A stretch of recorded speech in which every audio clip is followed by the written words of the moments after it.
Alright, we're back. And this time a bit more for real, I guess. Look, I'm not gonna lie, Silent Hill is a huge thing to undertake. So, it's gonna be a while before I warm up to the idea of playing it more extensively. Let's just say, okay? It's not just playing it, but it also feels like there's like a psychological effect to it, you know? It eats away at your soul. The paranoia that's deep within and all that. Give me a sec. Right now I'm just doing some quick cleanup of my hard drives. Because apparently I am, give me a sec. Yeah, because I got like a whole crap load of stuff. And I want to make sure the various things are running smoothly. Alright, so. Where do we start now? Okay, so. Marvel Cosmic Invasion, the newest Marvel product to come out in a... Yeah, it's hard to say, really, actually. They've been pushing out a lot of stuff. My point being is, though, it's an arcade-style game. So that means arcade-style fun. So let's have some fun, shall we? I've already kickstarted my little stuff, but the point of the story is Earth has been invaded by some force called... What was it, Tyrannus or something like that? Or Tyrannus, whatever the fuck. Yeah, that guy in the background right there. Earth has been invaded, and now we're pretty much fighting to save Earth. Ooh, what the hell? You know, whatever. Alright, I'm gonna play as Spider, my dude, my guy. And I'm gonna bring along Wolverine.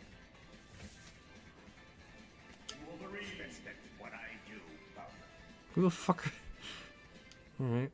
Strange activity was detected at the old Sentinel complex. Please, be careful. Don't worry, Chuck. I got my can openers right here. We must leave no stone unturned in our search for the missing mutants. Gotta love that grade A cheese right there. This'll make for great pictures.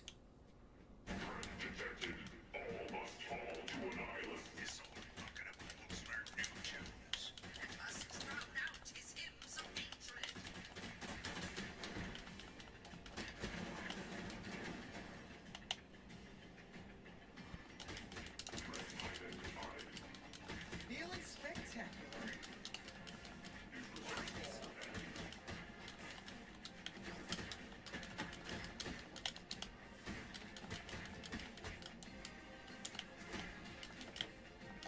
Oh yeah. I'm feeling my groove.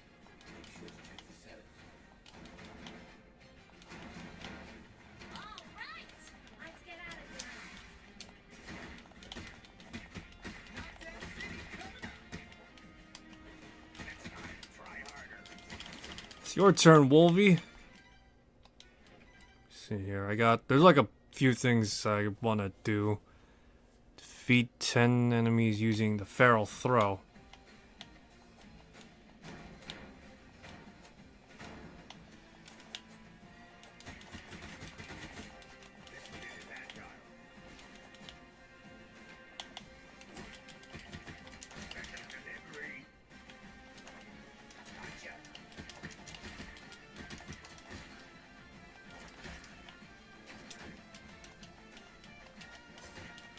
Alright. So yeah, I've been playing this game a little bit on my off time, you know? As you clearly see at the very least with certain characters. But yeah, no, I was actually playing this on my Steam Deck. Apparently, my Steam Deck... this game does actually support it. I wouldn't have gotten the save otherwise.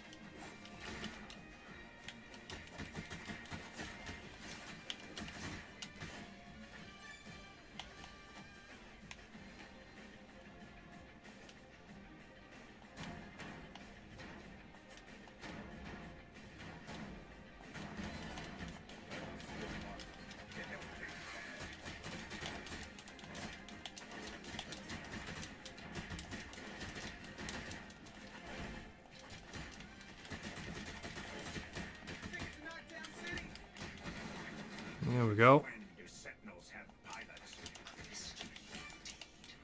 Since when did they have pilots? I don't know. Since when did they...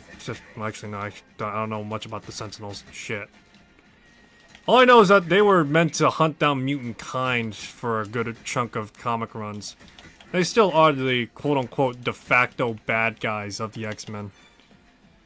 Outside of Magneto, of course, but you know, there's some respect with Magneto.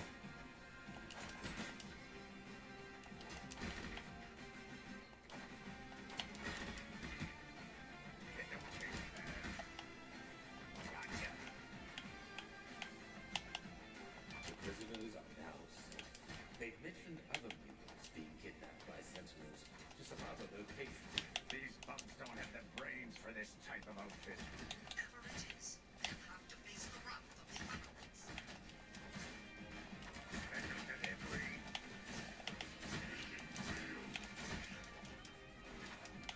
I gotta love this though.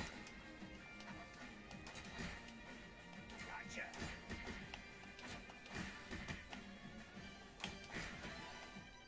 Yay, now I could stop playing as Wolverine. Not because he sucks, but because I like playing Spider-Man more.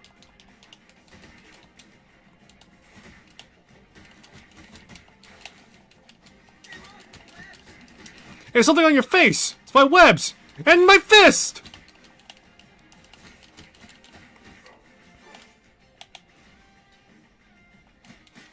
Alrighty.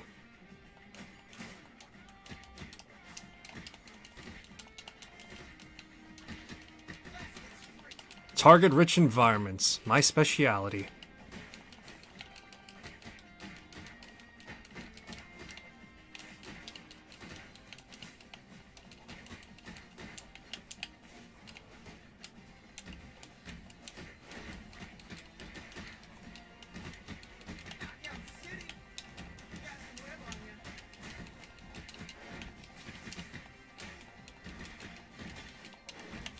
Oh, shit.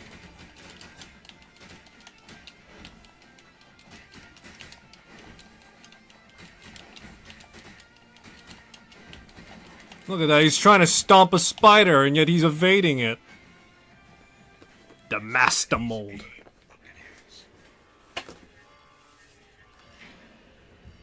Oh boy, that's a big fella.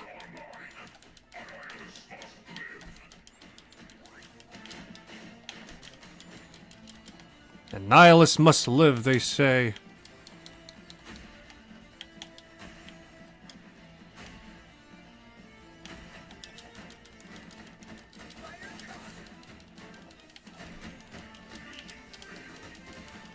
Oh man. From what I know about this game, this does take place during a particular comic story. But yeah, this does actually take after, like, the comic book that is of a similar story. It's not one-to-one, obviously, given the fact that you're playing as, like, various heroes. I'm not sure if... I'm gonna be honest, I'm not sure if the comic book had, like, defining characteristics and, like, a quote-unquote main hero, so to speak. You know how, like, in some stories, like... I know that, like, for example, in Spider-Man's comics, whenever he was involved with, like, like, critical events with New York, like, for example, Ends of the Earth. Yeah, comic runs, like, till the Ends of the Earth, where Spider-Man, like, faces the Sinister Six on a grander scale, and has to enlist the help of the Avengers. I'm not sure if it was like any like comic like that, to be honest, or it was like he's like, oh, it's a what? It's a wide comic. It's a Marvel comic thing. Yeah, it's the entire Marvel Comics roster lineup type of thing, you know?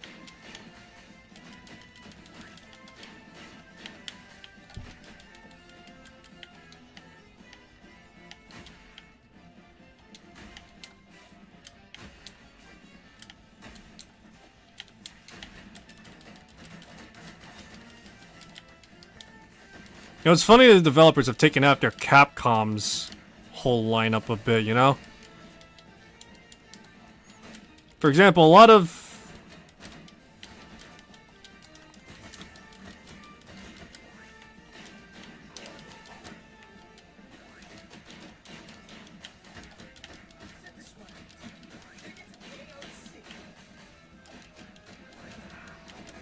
Yeah, like for example, Spider-Man's pose is like fairly similar to how Capcom would portray him, with like the way of the spider stance.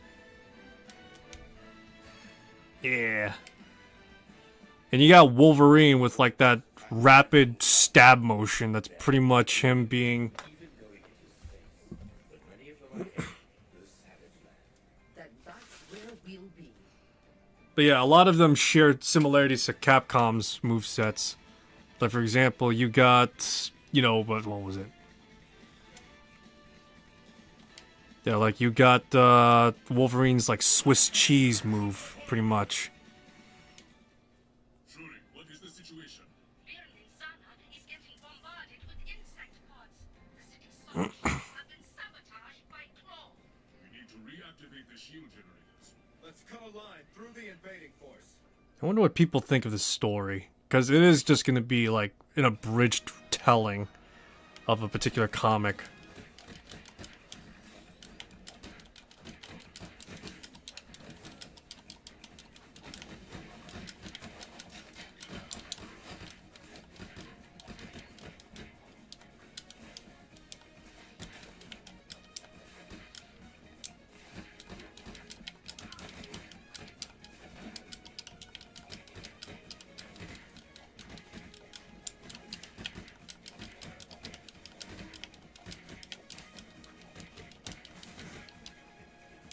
Combo sense tingling.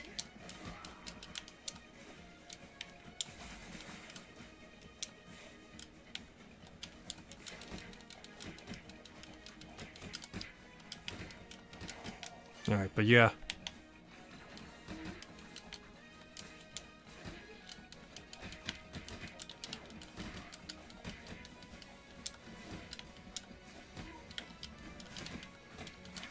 Feel like we're connected.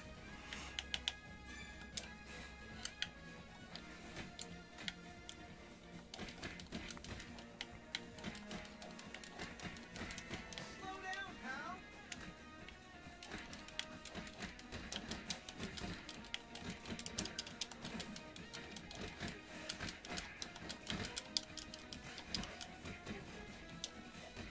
Oh man, God, this feels so fucking dirty though.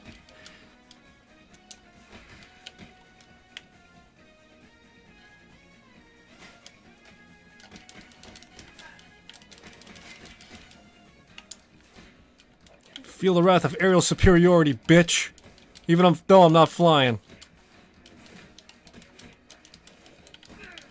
Oh God, I'm being surrounded! Oh shit!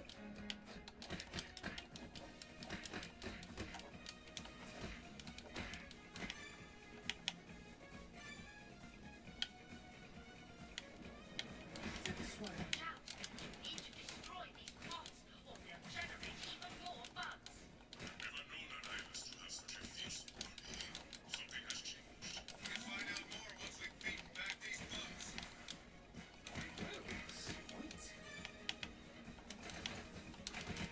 Ticket to KOC. Give me a sec. 12. Spectacular.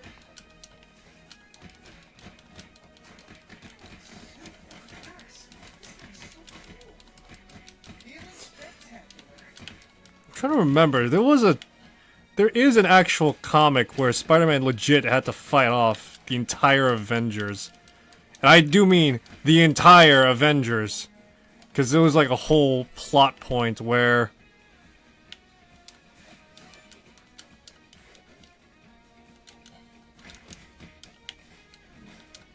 But yeah, there was like a whole plot point about like how there was like a mind-controlling villain going around and there was like a huge conflict and like who's who and what's going on.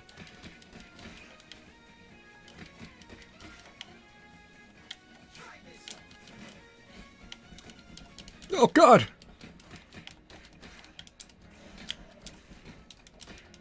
But yeah, no, it's... Yeah, what was it? Pretty much, Spider-Man had to fight off. What was it? Blade. Had to fight off Blade, Captain America, Iron Man, Thor, Captain Marvel. Yes, Carol Danvers, Captain Marvel.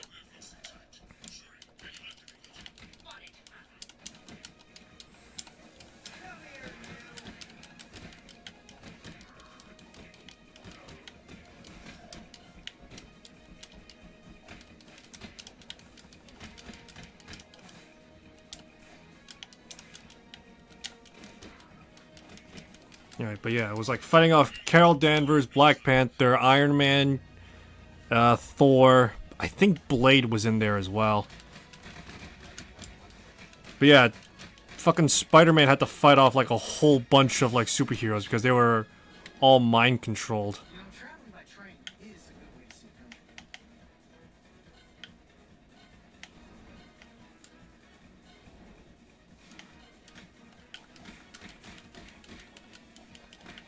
But he held them off, and then, ironically enough, fucking Spider-Man got the last goddamn laugh as well. Yeah, Spider-Man got the last goddamn laugh as well, because when it was revealed that that an ally of his was actually the villain that was mind controlling them all, he pretty much was like, "Oh, you know, something felt kind of off when you told me." He's like, "Yeah, you're my friend," so I didn't buy it, and so I decided to, you know, swap it out for what is effectively a fake. Hope you don't mind, friend, that I did that to you.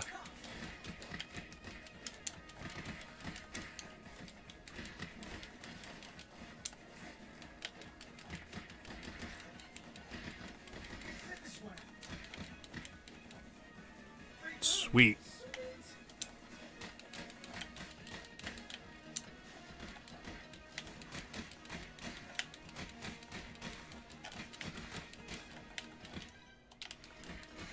Oh, yeah.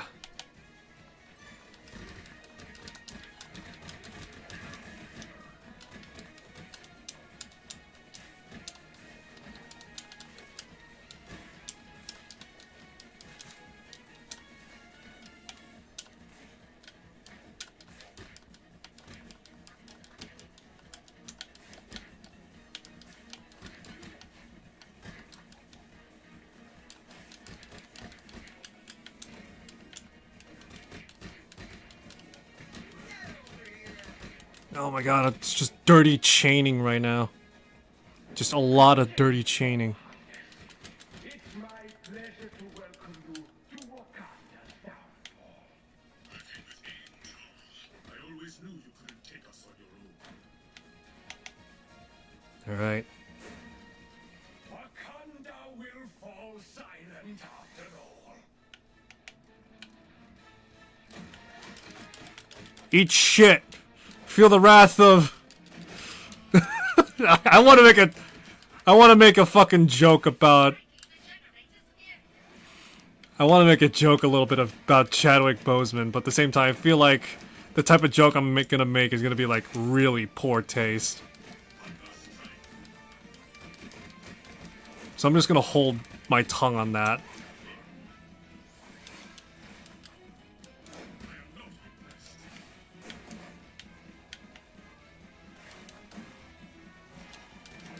Ugh.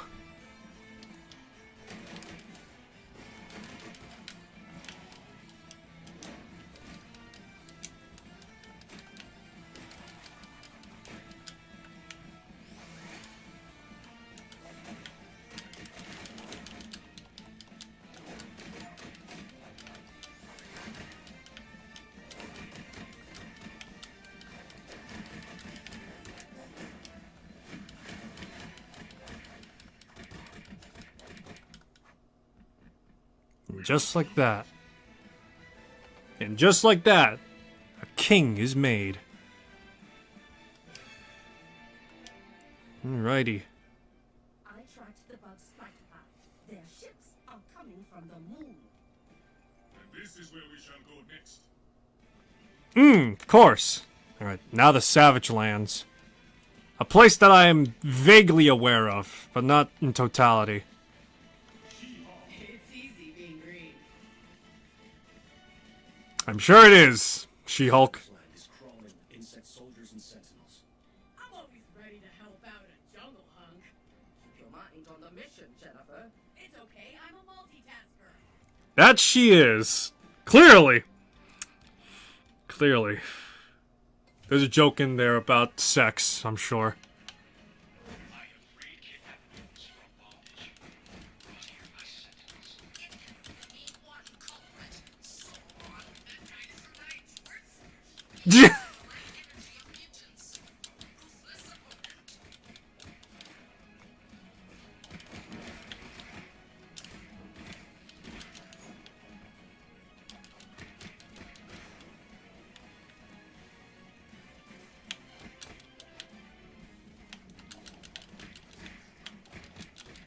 Oh boy. Oh god! How do you heal a third-degree burn from lava? Simple, by eating a fucking meat skewer.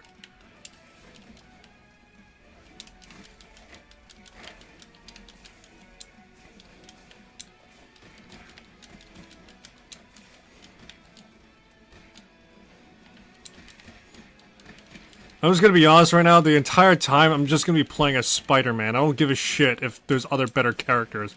Spider-Man's the one, the only. He's the one and only GOAT for me. Everyone else is like, pretty much Spider-Man and his, like, many friends, pretty much, at this point for me. That's how I'm gonna treat it, actually.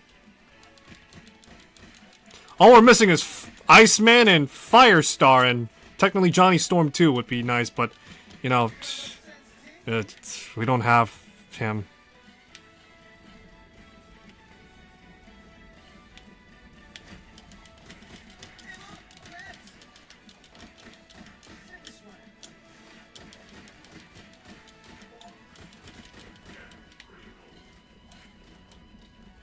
You mind? Let's take it up here, yeah?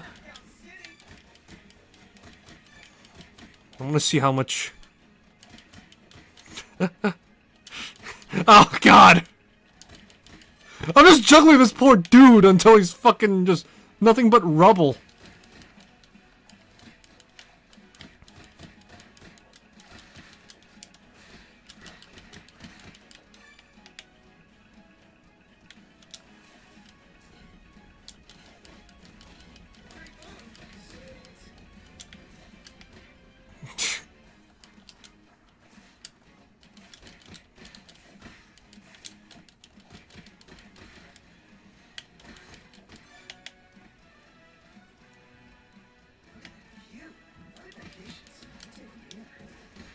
Yeah, I guess it is idyllic. But you're all the way out in the Arctic, Spidey. Not exactly, primo destination. I actually did look up where the Savage Land is because of my past... Because, like I said, I only have, like, passing knowledge over it. And it is all the way out in the Arctic, apparently.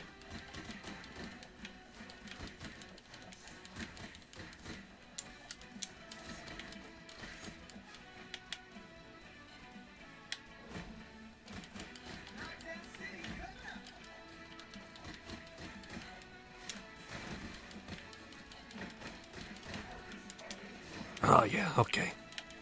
Trying to think of what I want to talk about now, because I'm kind of sort of focusing on kicking these guys' asses and chaining a high as fuck combo. Yeah, let's you know what? Yeah. So not too long ago, Starfield had just released a new batch of creations to the list. Among them.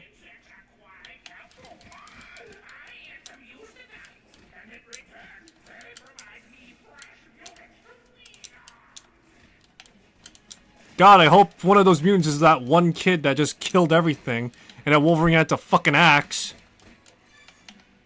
Because, you know, that is genuinely actually canon as well.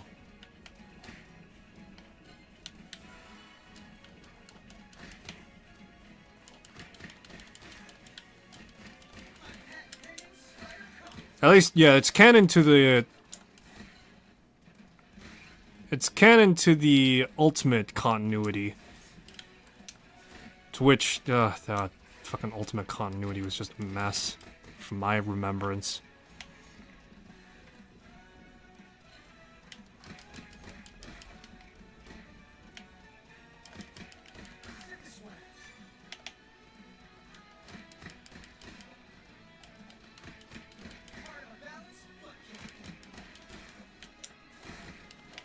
You're about to get an ass-tastic web kicking.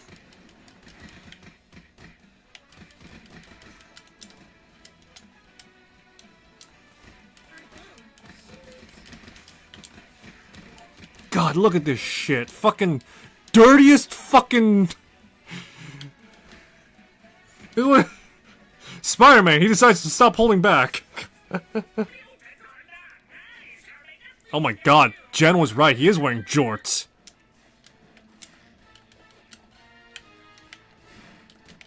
Oh, fucker.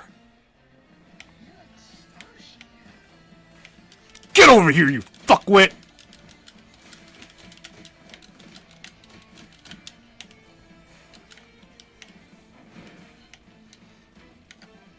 Allow me to demonstrate why Spider-Man's superior. Or rather, just amazing.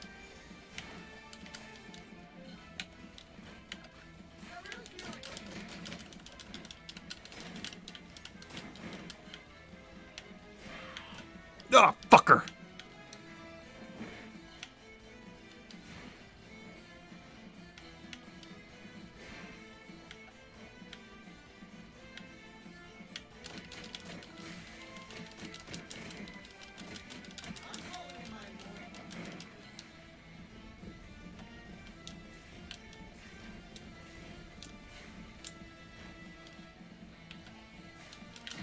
Why do I have to come to you when you come to me instead?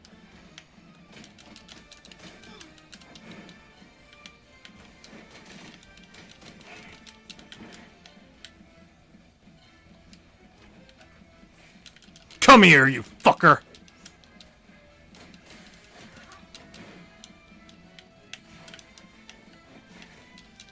Ugh.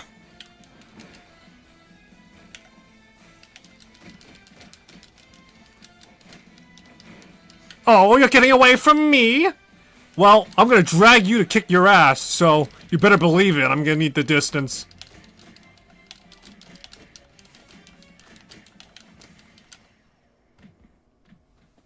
Alrighty, nice!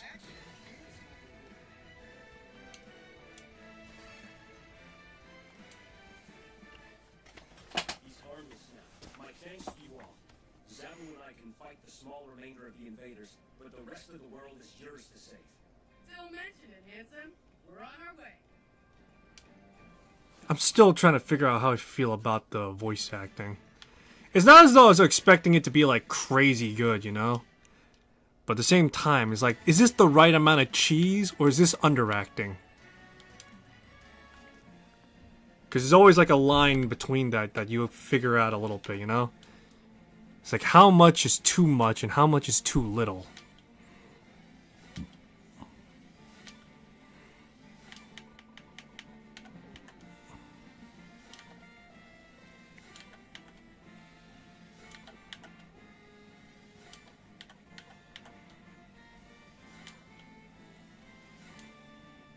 Alright. You know, actually, real quick, let's go over the hero roster we have so far. So, let's start with our good old boy, main man, Captain America. Actually, no, let's do this with the actual... So I can actually look at their costumes and alternate palettes. So we have main man, Captain America, Steven Rogers, the boy from Brooklyn. And his outfits are these.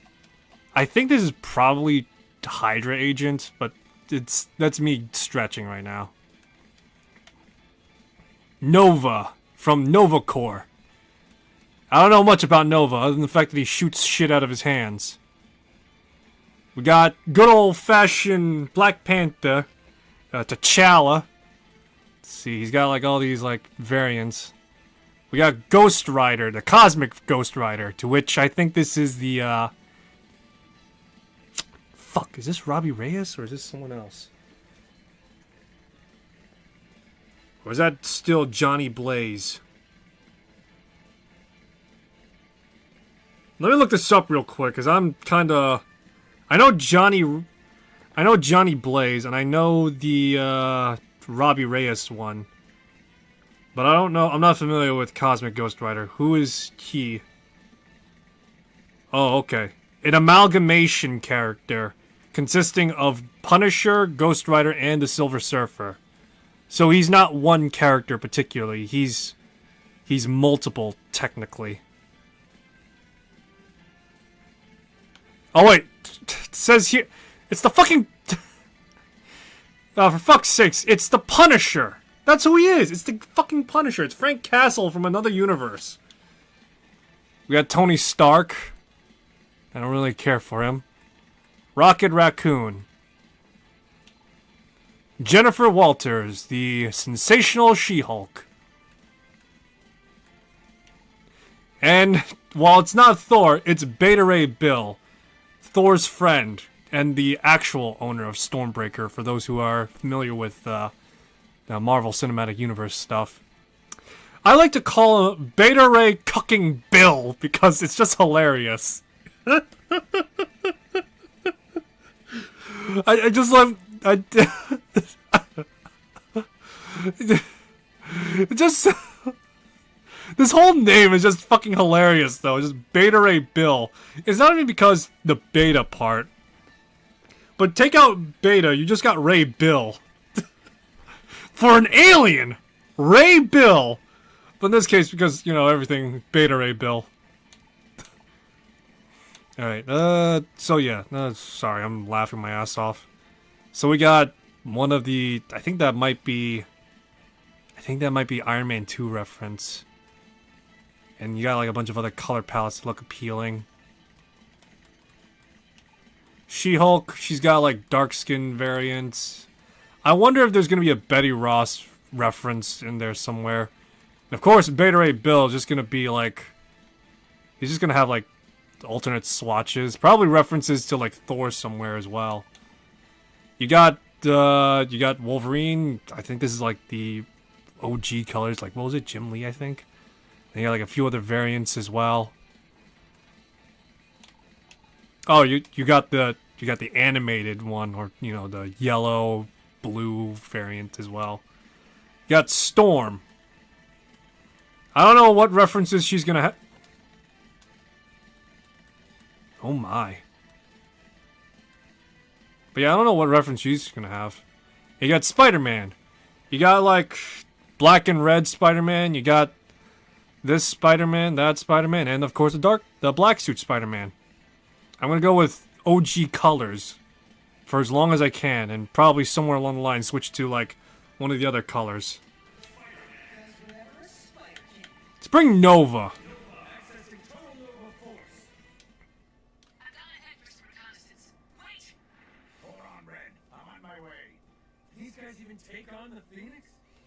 It's not a matter if they take on the Phoenix, it's what the Phoenix could take on from them.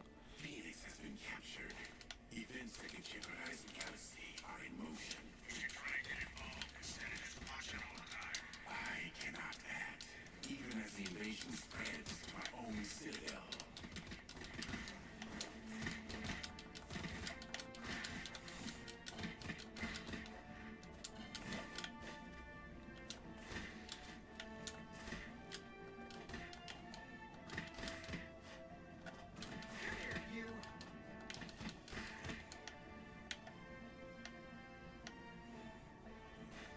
Look at this. Clean house everywhere.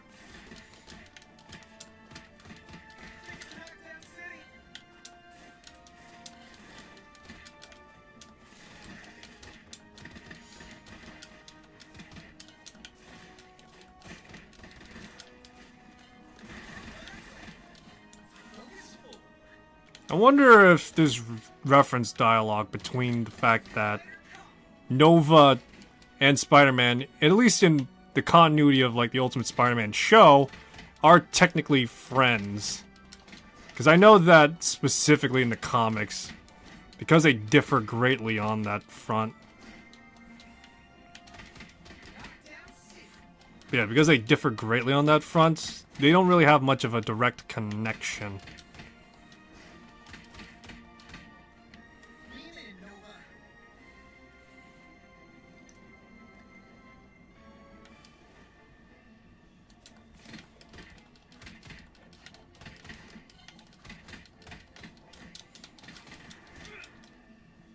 Oh, damn it. Got Yamcha'd. Fuck.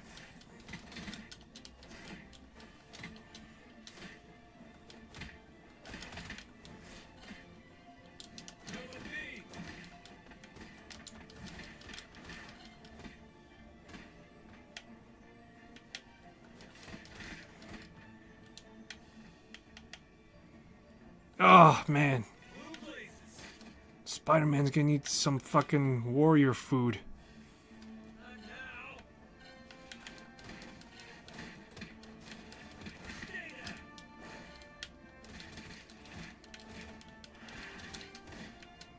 Yeah. Should I just... no. It's a good lesson, so to speak.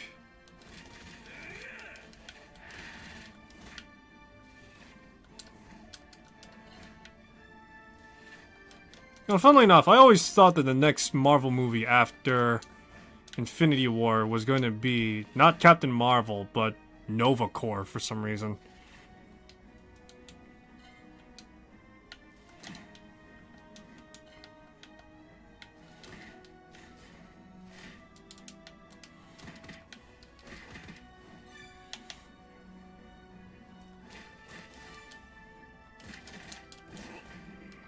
Alright, now that's an excuse for me to start over, actually.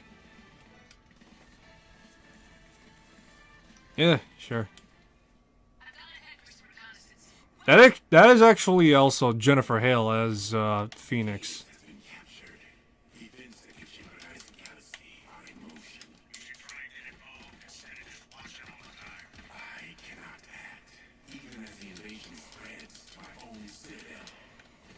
I'm trying to think how many voice actors they got that are, like, not so much recognizable, but at the very least synonymous with the... But yeah, at the very least synonymous with the heroes they play as. Like I said, Jennifer Hale is playing as Jean Grey. I'm not sure who's playing Wolverine or Storm, though.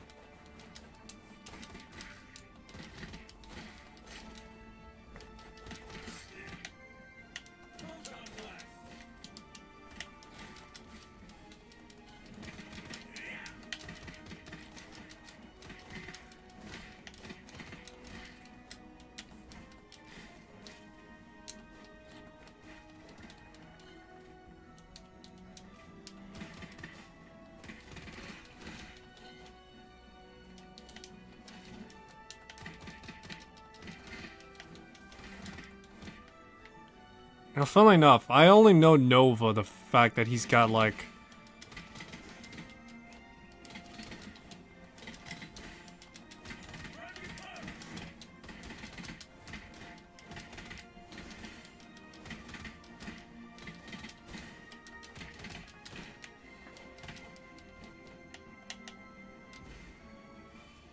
Yeah, I only know Nova for the fact that he's got, like, a helmet.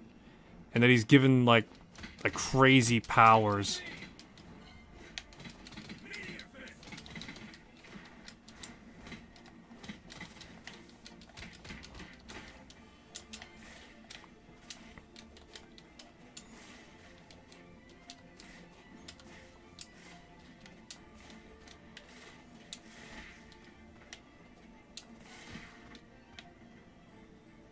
Yeah, right now, my current gripe right now is that I'm trying to, at the very least, get used to the idea, at the very least, in terms of, like, my web strikes.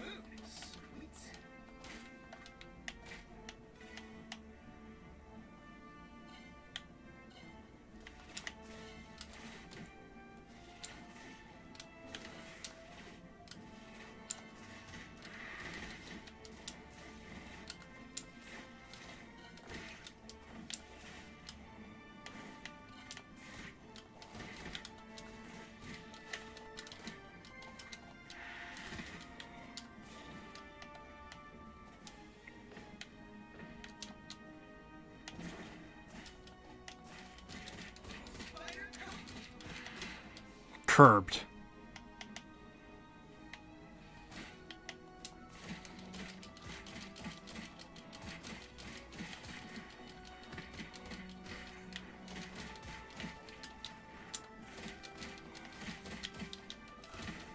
Yeah, this is why I wanted... Yeah, because... There we go.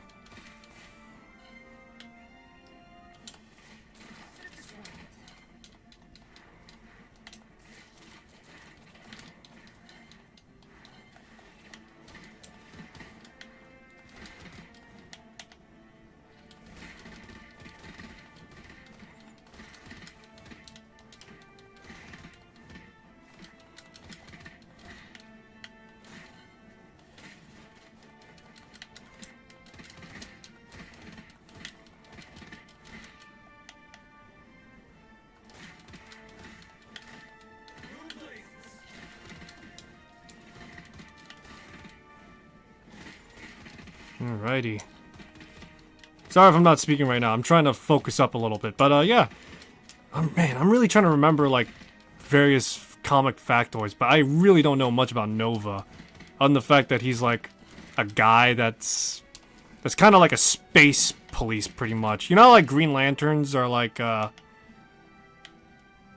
you know how, like, there's, like, Green Lanterns?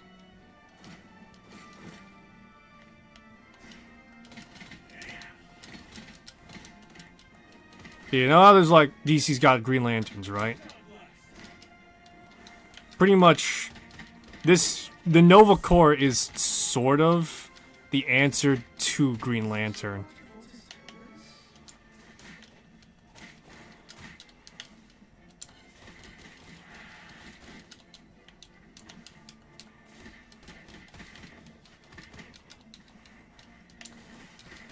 But yeah, that's the best way I could probably describe it, though. It's pretty much just like a kind of sort of less imaginative version of...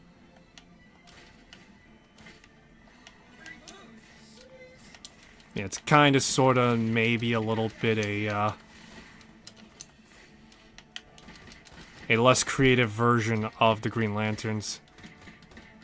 And for the most part, the Green Lanterns' whole thing is that they revolve around creativity and having, like, immense willpower and imagination. Oh no! Oh no, the red-headed baddie is the red-headed baddie again!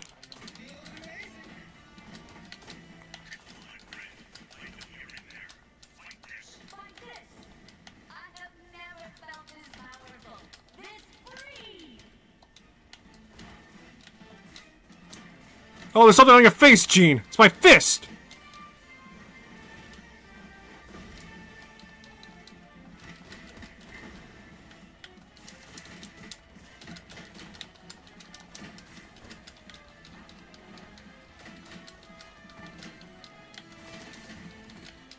Oh, God! Oh, it's the new Warrior Nova. Okay, I see. So that's why he's got, like, the whole mullet thing.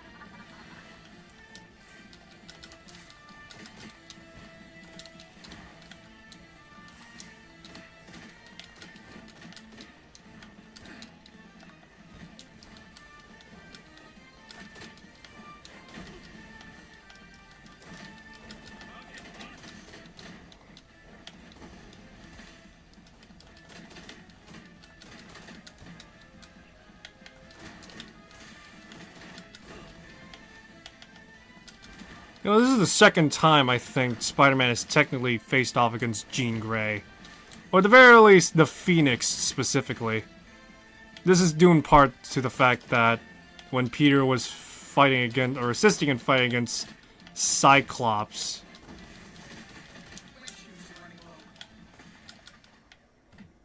Yeah, when Cyclops... What was it? When Cyclops pretty much went full renegade and pretty much made the X-Men a opposing force to a majority of, like, superheroes and with it mankind. I think somehow, I'm trying to remember, somehow the Phoenix's power was, I guess for lack of a better word from my perspective, because I only know bits and details of it, it was usurped and passed around like certain X-Men members. Among them was Cyclops, Emma Frost, Colossus, Magic, and there's probably a few more that I'm missing off the top of my head. But those four I remember off rip.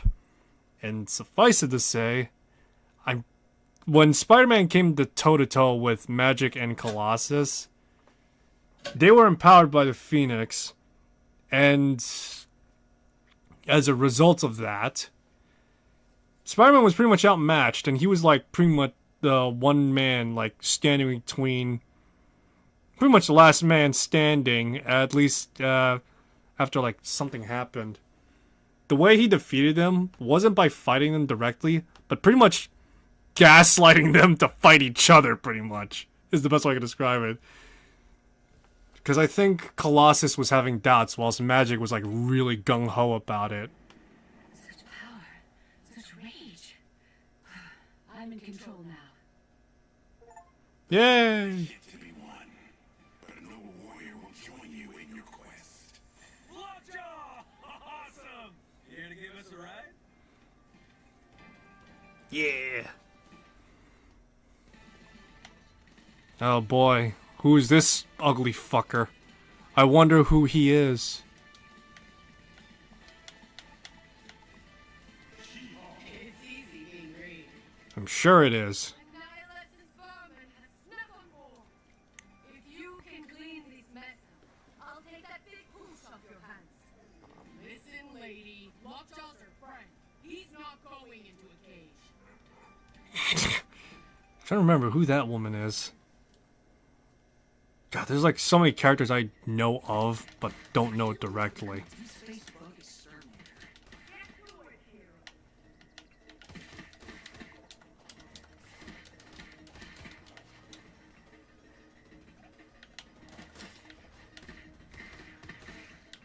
Oh, look at that. Jeff the Shark is in the back with Cthulhu.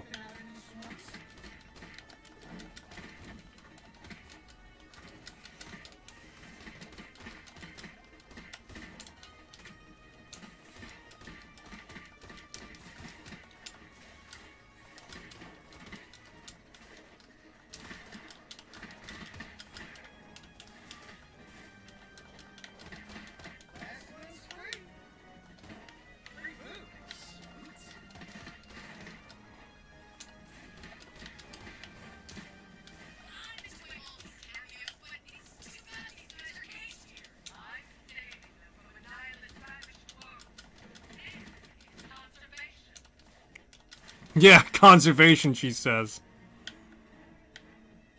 Just casually got Jeff the Shark in the back. A casual war criminal is what he is. All we're missing right now is, what was his name? The fucking duck. That's who we're missing right now.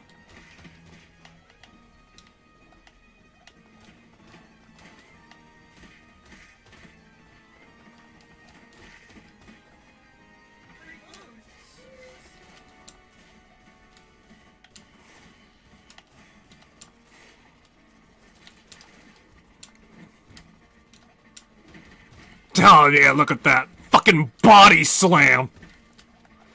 Gotta love that WWE shit right there. That's some good shit.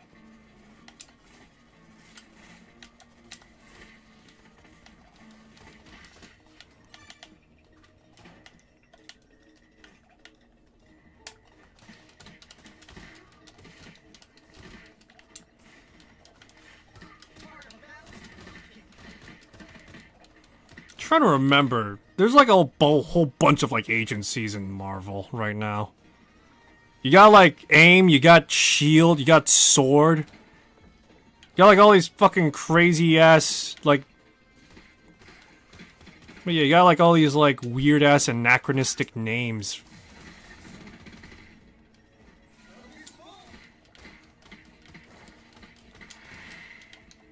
But yeah, you got like all these weird anachronistic names attached to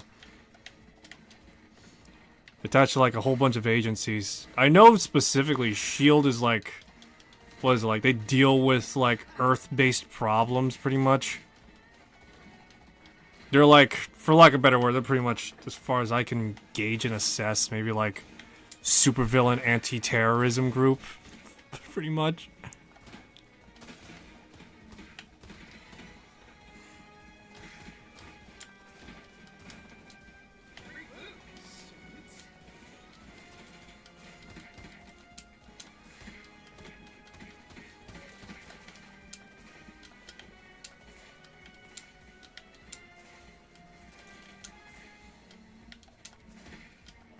But yeah.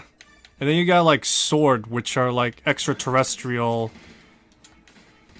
Which are extraterrestrial counterterrorism, I guess you could say. Pretty much any threat that's. Pretty much any threat to Earth that's extraterrestrial, the sword deals with it.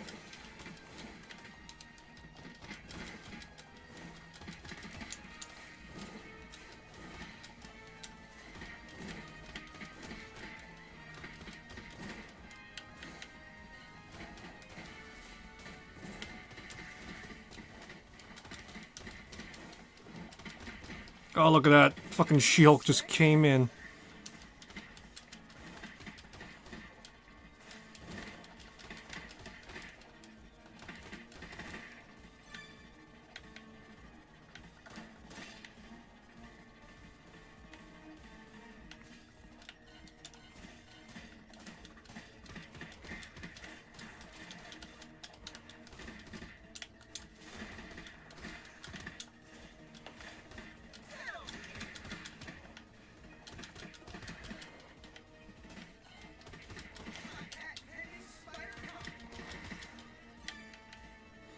Alrighty.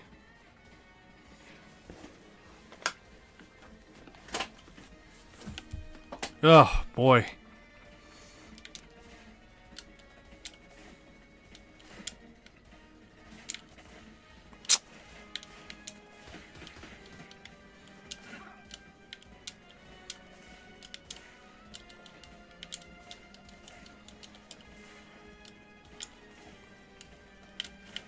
Yeah, right now I'm not having a fun time fighting these fucking flying enemies right now.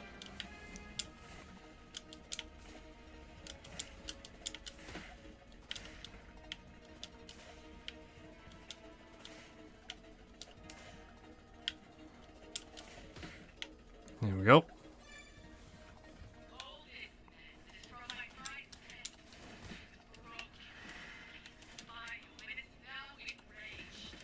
I'm looking forward to meeting this pet.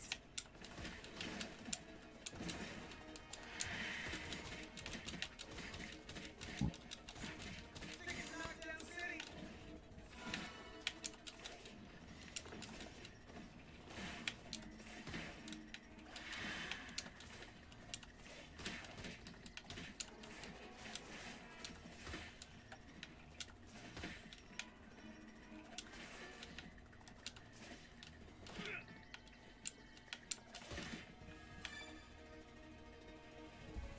Guess who it is?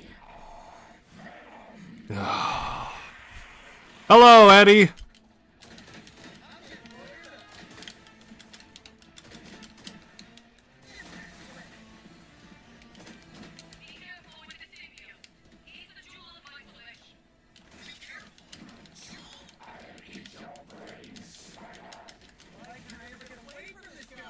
I know!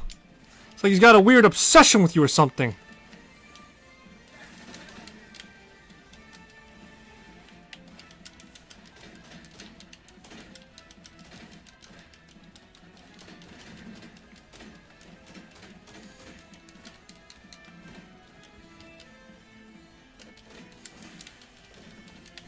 Trying to remember, there was, I think maybe at some point, a slight encounter between She-Hulk and the Venom symbiote at some point, I remember.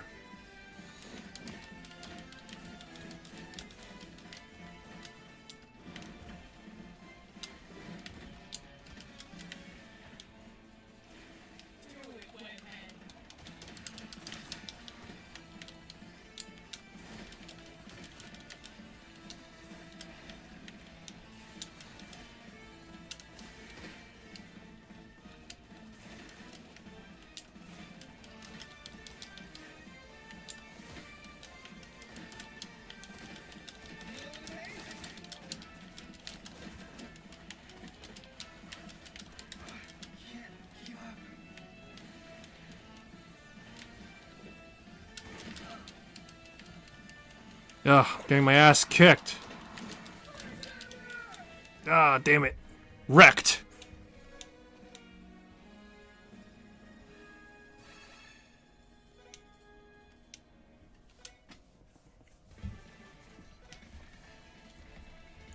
see here. Oh, fuck. Okay, I'm trying to think off the top of my head.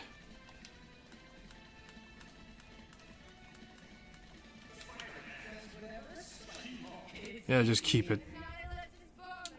Yeah, just keep it simple. No need to complicate it any further. What time is it, actually? Oh, get used to it, Spider-Man, because apparently the newest comic run, you're in space, and you got some fucking yellow-skinned hottie fucking after your ass. I wish I was being bullshitting, but no, that's... With the current state of affairs for Spider-Man, it's... I'm fucking crying right now, internally.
There's one thing I do find interesting about at least the game's iteration of She-Hulk. It's the fact that apparently, for some of her powers, she does become more hulked out, I guess. Which, to be fair, is actually canon to the comics in certain iterations.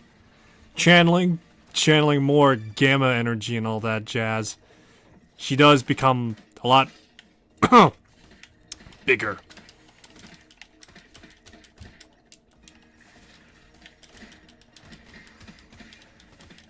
Yeah, she does become a lot bigger in that respect.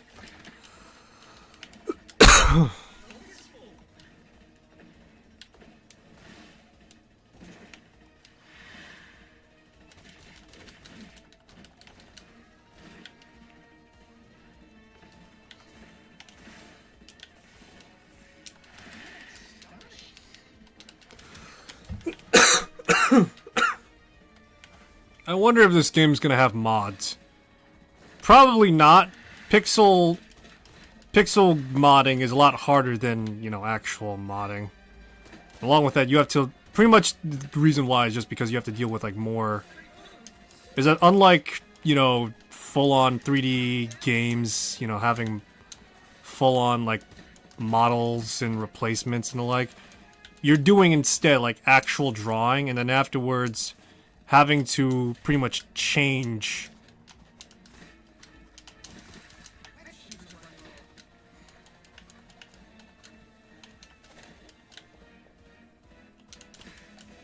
Yeah, but then you would have to pretty much like change like a whole lot of like sprite frames and the like.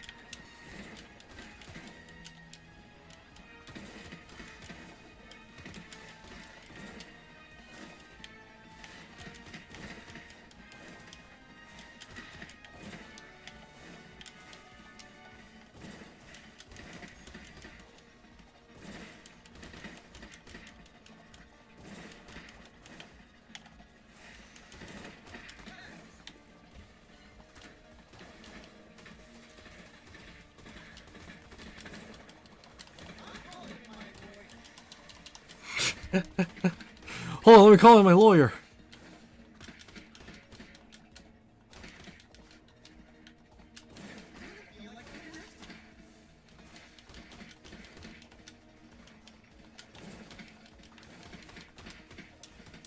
Oh, good.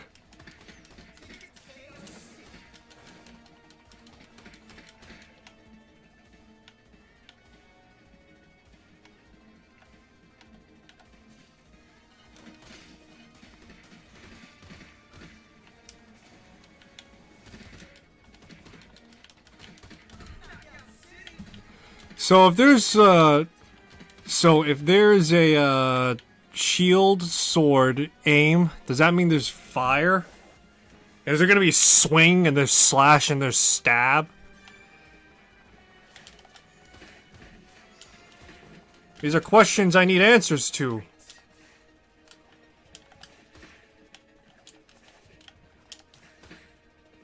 Yeah, these are questions I need answers to now.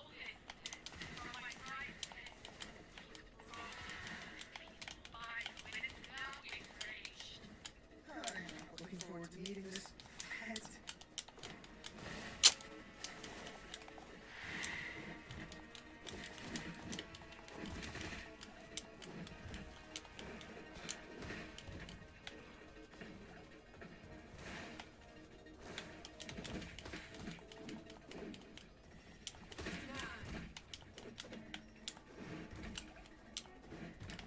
Your Honor, please don't suplex me, but I'd like to plead the fifth.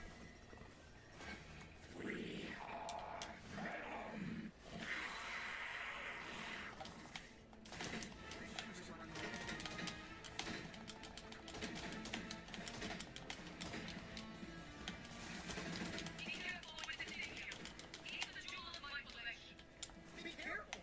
Jewel? I'll eat your brains. Why can't I ever get away from this guy?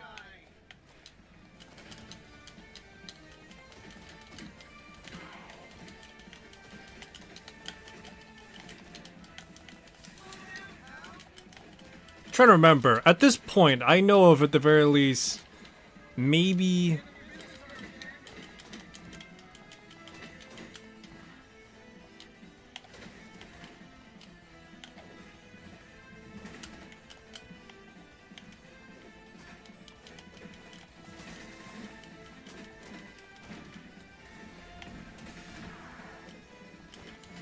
I remember there's... I currently know at this...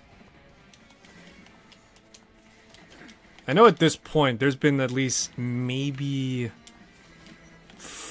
I know at the very least at this point it's like 3 hosts, maybe 4 hosts of Venom at this point.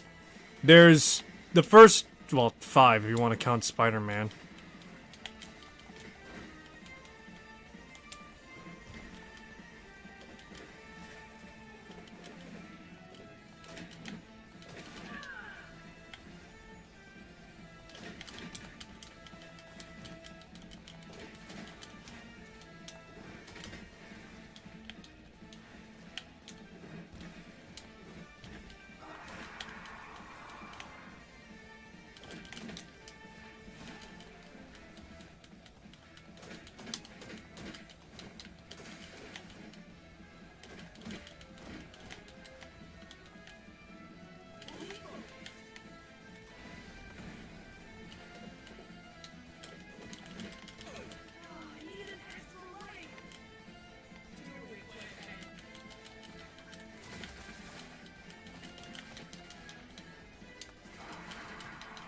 Motherfucker, come on!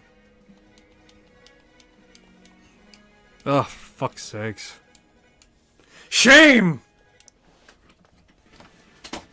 Oh my fucking god, how am I having this much problem? Yeah, but yeah, there's like, technically like 5 hosts of Venom at this point. Or in history, I should say. Because, not concurrently, of course.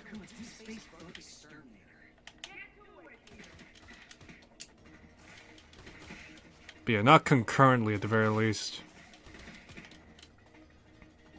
So Spider-Man was the first known person to had Venom. Before then,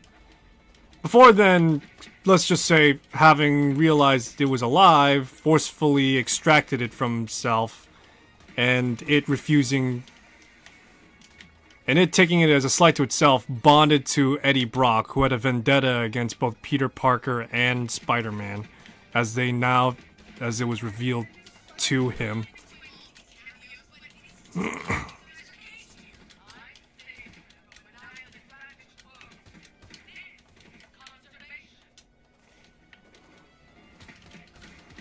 Alright, but yeah.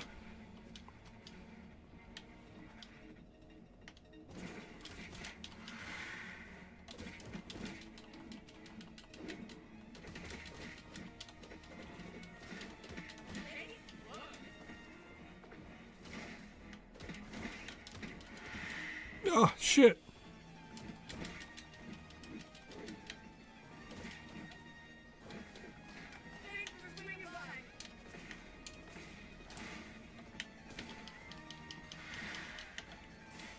But yeah, then there's Mac Gargan. Because I'm trying to remember, after Eddie had to leave the symbiote, had to leave Venom, because quite literally it gave him cancer at one point. Guess eating them brains didn't really gave you growing tumors or something.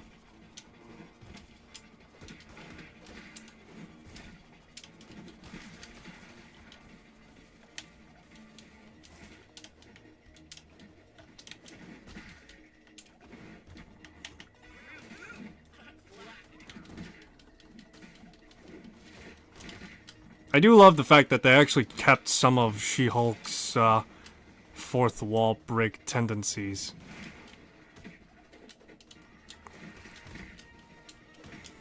Unlike the TV show, here it's not as obnoxious.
Alrighty.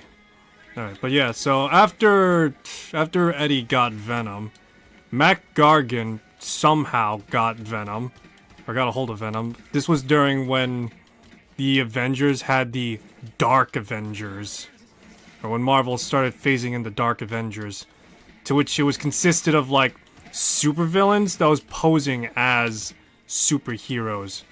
And so you'd be playing as, or sorry, not playing as, sorry, give me a sec. But yeah, so you'd have like a bunch of like supervillains that were pretending to be like the real superheroes. For Spider-Man, Mac Gargan, otherwise known as Scorpion, was the one to fill in the role a bit.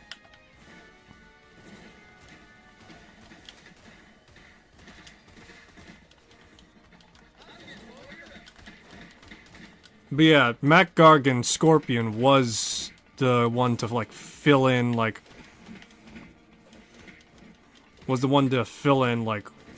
the role of Spider-Man at that time.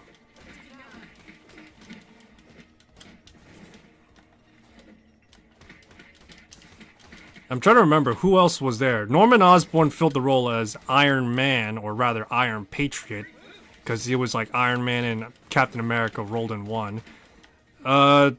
Captain Marvel's Rogues Gallery, one of her villains that she faces off against. What was it? I think it was like Moonstone or something like that. But yeah, the supervillain known as Moonstone assumed the role as of Ms. Marvel at the time, as her name was. And then you had Bullseye being Hawkeye. I'm trying to remember the reason why the Dark Avengers really exist in the first place. Like, legitimately, I'm trying to remember. Because all I got was Spider-Man's side of it. I'm not sure if it was like a whole little arc with like the rest of the Marvel Universe where they had to like face off against like dark counterparts of the Avengers or something like that. But I think it was because it was like post-Civil War. That's why it was like...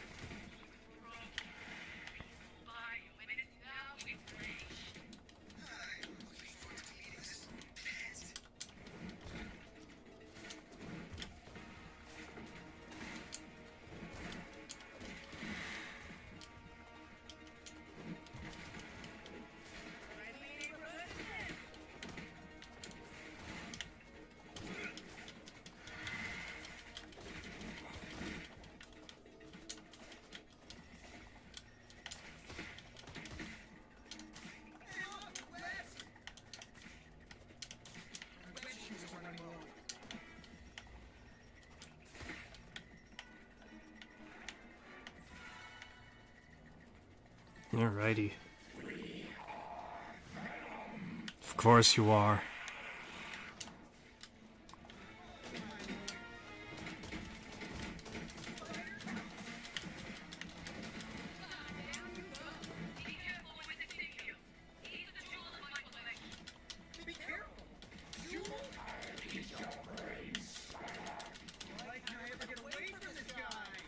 Because the symbiote loves you.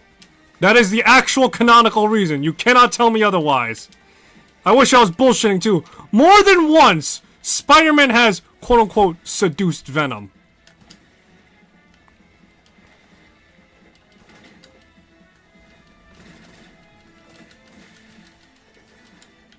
And I don't mean Eddie Brock or Mac Gargan. I mean the symbiote itself. Which brings me to the last technical two of the hosts of Venom. To which specifically, I remember that there was a run of... For a good chunk of time, at the very least... Yeah, at the very least, with it being a fair-ish amount of time because of social zeitgeist sort of thing. But yeah, with the social zeitgeist sort of thing.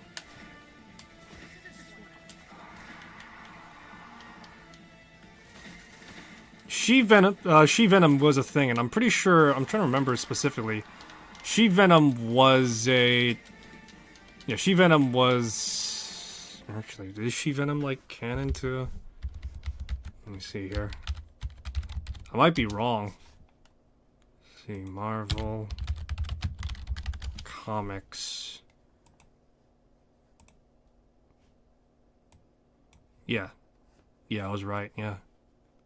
Give me a sec. I'm pulling up her name right now, because I actually do recall a semblance of it, at least.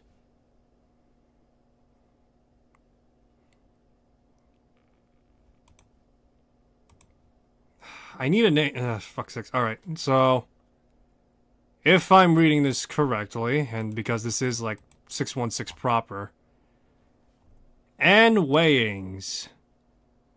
Let's see here.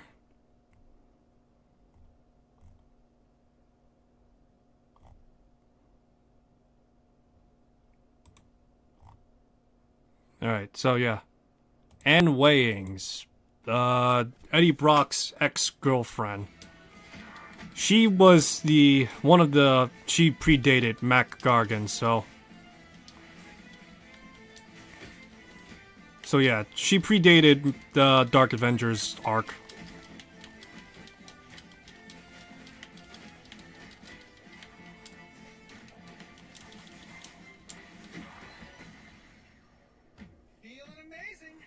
But yeah, Anne Weyings was one of the hosts of Venom, to which She-Venom became a thing.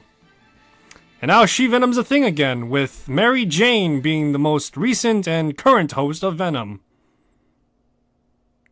I know Mary Jane and Spider-Man aren't together anymore in the current continuity. I'm fucking angry about that! But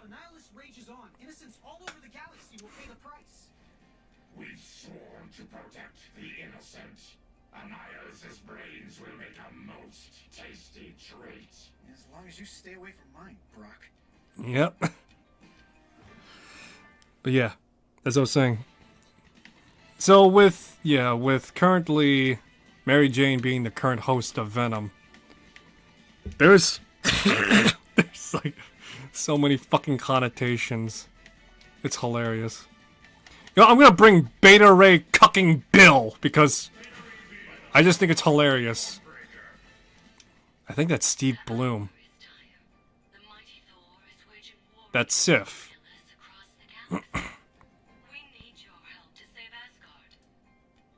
no more, Lady Sif. I pledge Stormbreaker's steel to you.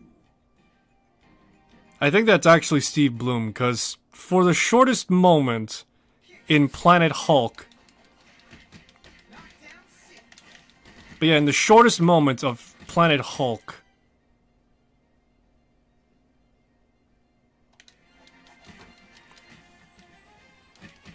In the shortest moment in Planet Hulk, Beta Ray Bill is seen in the comics Or no, in the animated film, I should say.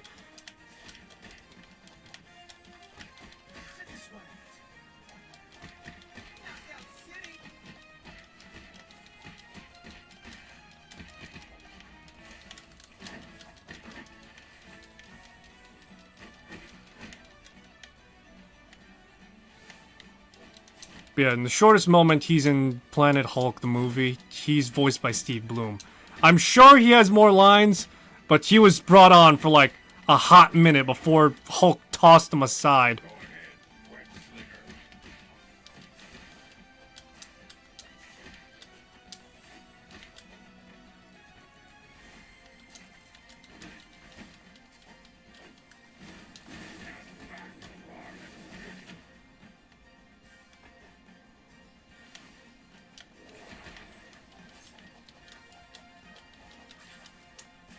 Part of me just wishes that there was like more, well actually maybe not actually, at the very least more diegetic cutscenes instead.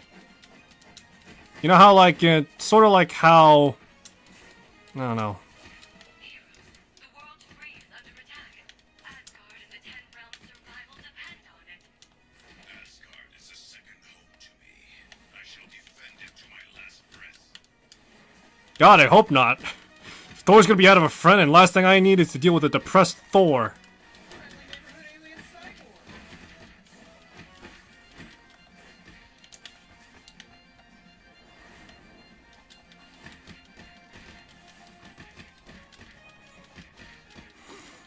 My eyes are bleeding, man!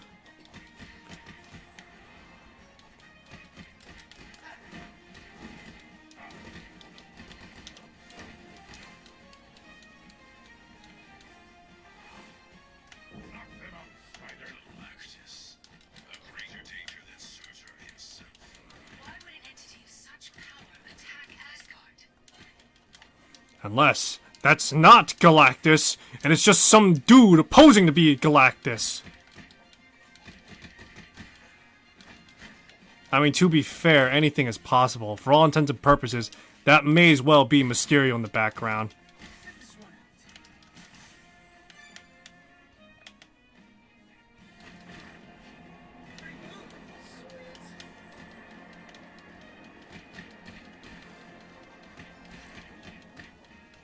Dude just opened his mouth and he just like inhaled a whole lot of crap. He's like, oh, I missed a spot.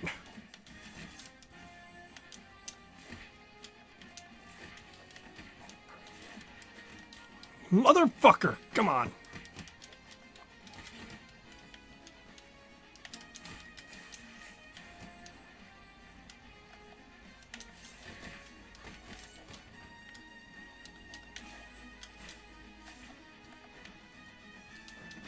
Dude, fucking Beta Ray Bill's fucking hitbox is bigger than the entire screen itself, it looks like.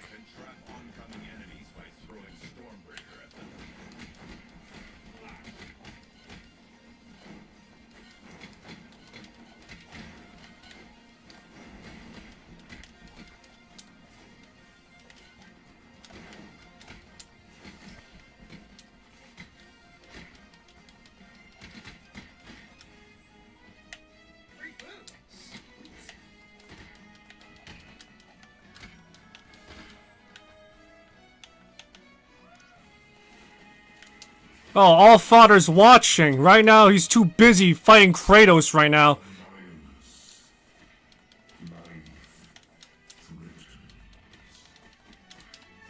can Annihilus have managed to control Galactus himself? Even the mightiest have their weaknesses, Phoenix.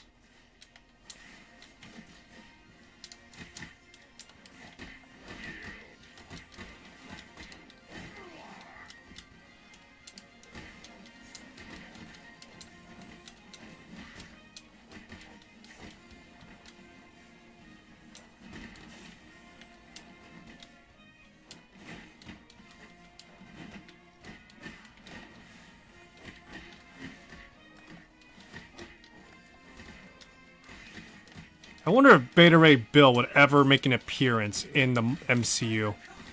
Dude would be the most expensive character to make, along with that rock guy that was also in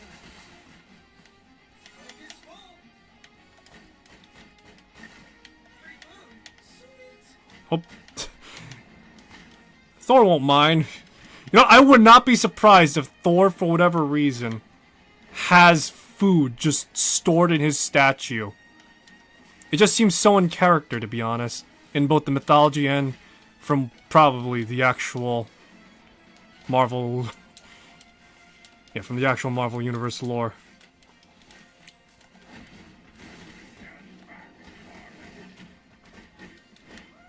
Wrap them in your web, Spider-Man.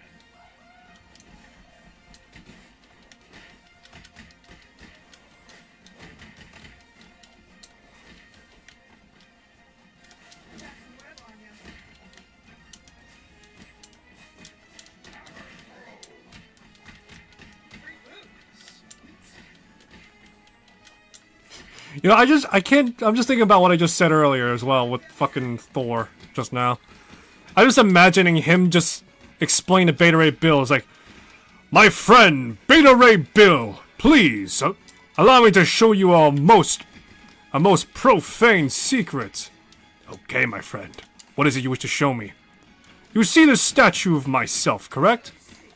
In this statue, I have stored the most delectable of meal. Why would you do that? Why not? I get hungry every now and then.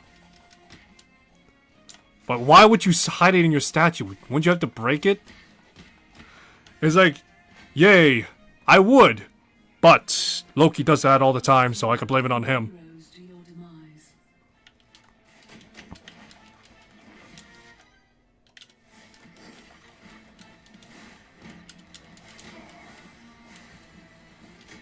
Is this how a true goddess acts? A servant for Annihilus?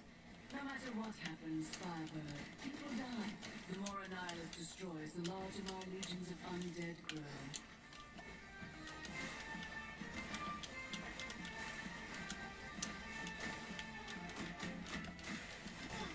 Ah, mother.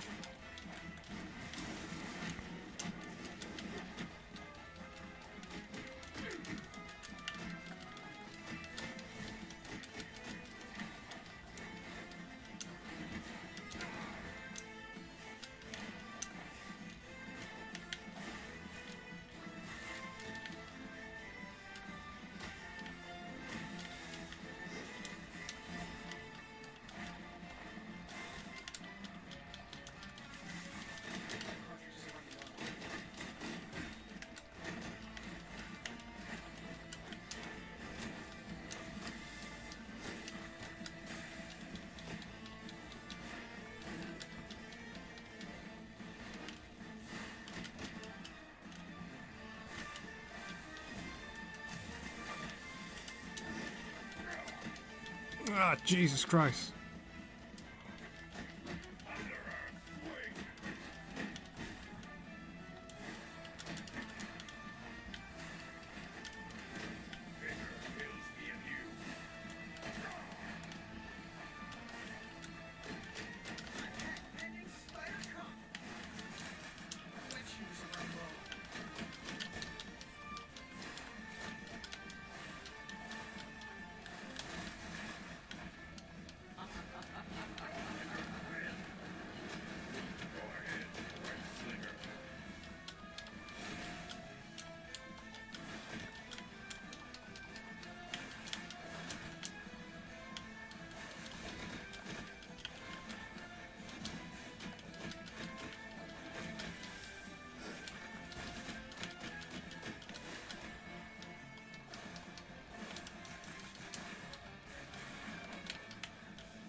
Yeah, you got beaten by a guy in spandex. Whew.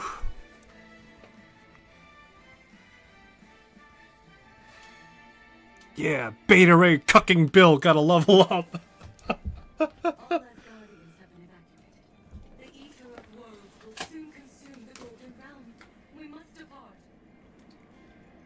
So, Will allow the world tree to grow anew elsewhere. okay. Even though Asgard falls, its future is Alright, I was gonna ask, it's like, what happens to the Yggdrasil then? Oh, it's Clintar.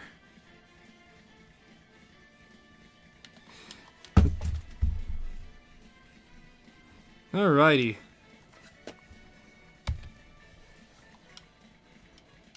Alright, I'm calling it a wrap for Cosmic Invasion now. Oh boy, do I enjoy this game. Alrighty, so Marvel Cosmic Invasion. I'm just under 2 hours of this game apparently. Probably a bit more accounting for my Steam Deck time. Current cost is about $30, but let's see. Get all sorts of heroes in this game. Tag team and all that jazz. I'm trying to think of like anything negative off the top of my head to think of. Let's see. Hyper armor, all that jazz. Too many mechanics off the tag system. Honestly, I don't... There are a few things that I can probably complain about in regards to, at the very least, the amount of enemies you face, but to be honest, I think that's just on par for the course for beat-em-up games a bit. It's a game that clearly incentivizes players to utilize the tag team system as much as you can. If not, then be a co-op player, at the very least. Still, overall though, I can't say or think of anything immediately that would turn anyone away from this game. If you love beat 'em ups, this is certainly one of those games that you'll definitely enjoy. But yeah. Spider-Man, greatest character, and fight me if otherwise. Anyway, so, seeing as I intend to stream like 4 different games at once, I will be streaming in the next game right now. To which, next game is Ctesiphon. I have no idea what this game is or is about, but it was on sale. It was like $10 on Steam. I think probably less, actually. But yeah. Figured, why not? May as well try it out. It's a boomer shooter type affair. Play this on normal because I'm a normal guy. This better be good. Good afternoon, Miss Dax. I represent Ctesiphon Corps. We have an urgent need of your... Send me an email. Better go and unpack before it gets dark.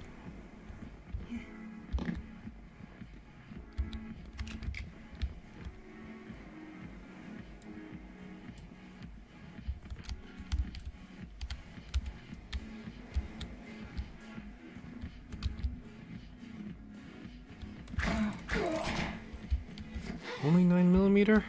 Just told the concierge I want to be alone tonight, and I meant it. But hey, when you're down there, won't mind if I keep the radio, will ya? What's a merc doing in full gear anyway?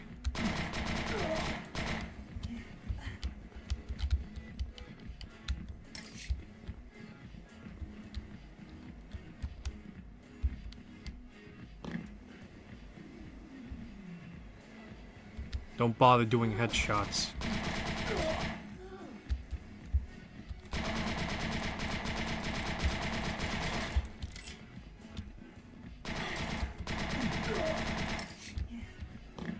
How did the spot get so crowded all of a sudden? Is the hotel holding a convention or something?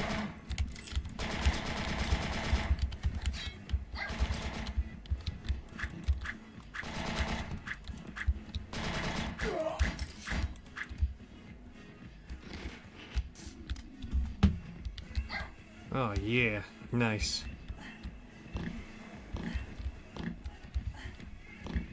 So yeah, you're playing this fucking elite task force woman lady going around shanking people.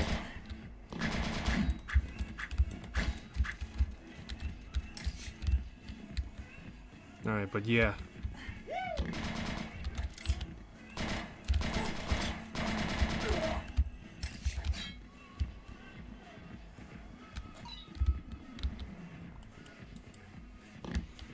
Is there no power attack with this thing? All I get is just a data spike. Attention all civilians, this is Commander Vega speaking of the Black Death Mercenary Company. Placing curfew effective immediately. Till negotiations with the current regimes are complete, anyone caught outside without being escorted by my men will be shot on sight. I know that voice anywhere, and I'm already mad, but this got personal.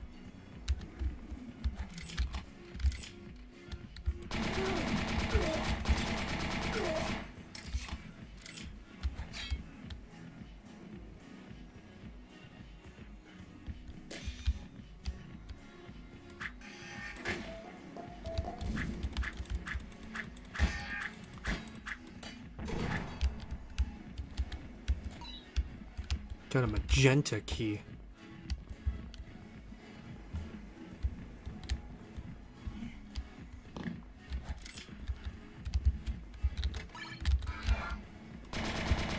Even brought bored clones. They must have gotten them on special.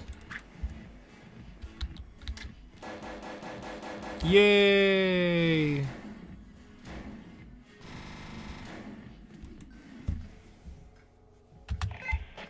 Bravo 5, this is Combat Actual. Lost contact with Bravo 4. Be on lookout for hostiles in your area. Roger that, ma'am. Keep our eyes peeled. Baz has probably found a case of beers and turned their radios off. Alright, so I do want to at the very least give a fair spin as to what the hell this game is. So, Ctesiphon says that's a retrowave mecha-inspired sci-fi FPS featuring fast-paced and an old-school open plan level packed with pickups, keys, and secrets. They put out a demo a good chunk a while ago, but the full game came out about a few days ago. The developer is a guy named Stormy, and this is their first game, it seems like. Let's see here.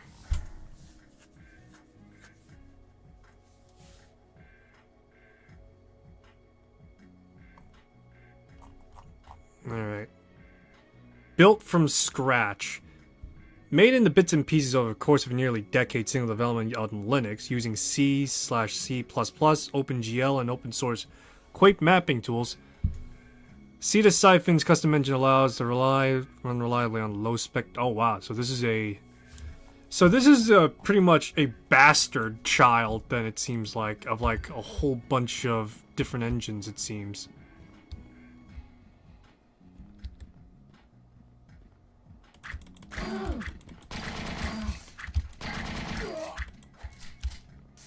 At any moment, I don't think I appreciate any other object in the galaxy as much as this shotgun. Alright, so yeah, so pretty much this... Alright, so pretty much this game engine is pretty much a bastard hybrid between like a whole litany of different stuff. So does that mean we get to see like Ctesiphon 2 and it's just going to be an expansion to Ctesiphon 1? Oh, I could swim.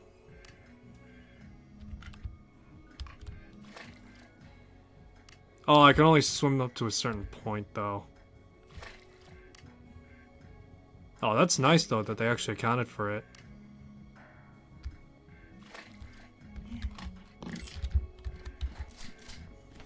So this is running on OpenGL as well as bits and pieces of Quake. That's interesting to hear and know.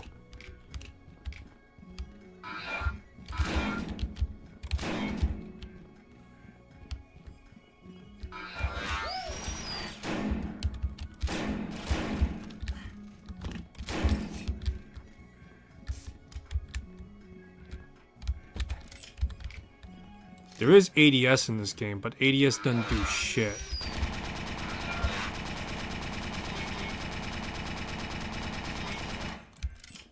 But yeah, ADS in this game doesn't do shit. It's quite literally just the equivalent of you scratching your ass and just getting... What the fuck was that? Is that a grenade shot? For my interruption, Miss Dax must implore reconsider. Caught a fever, which will only cure my sizable bounty.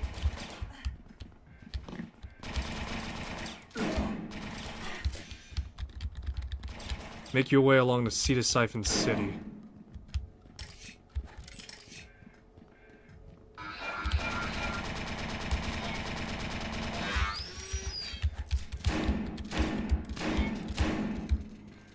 So I'm curious to... I'm gonna just say this out loud right now, because I am curious right now. It's like...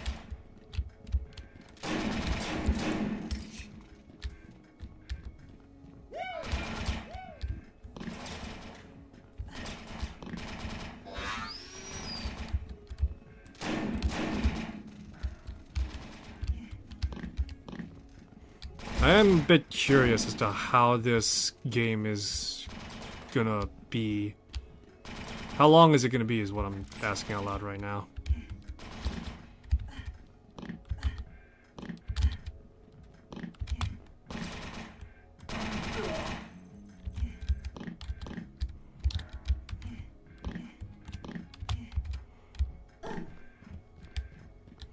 But yeah, I'm curious, how long is this game gonna run for? It's only available for $10, so I can't imagine it's gonna run that long. The whole premise of a game like this is probably it's gonna be its like level editor.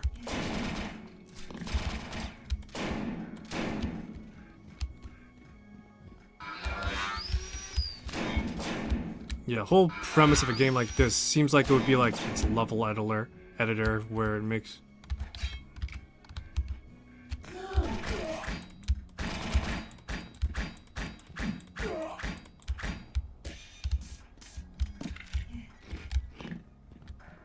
But yeah.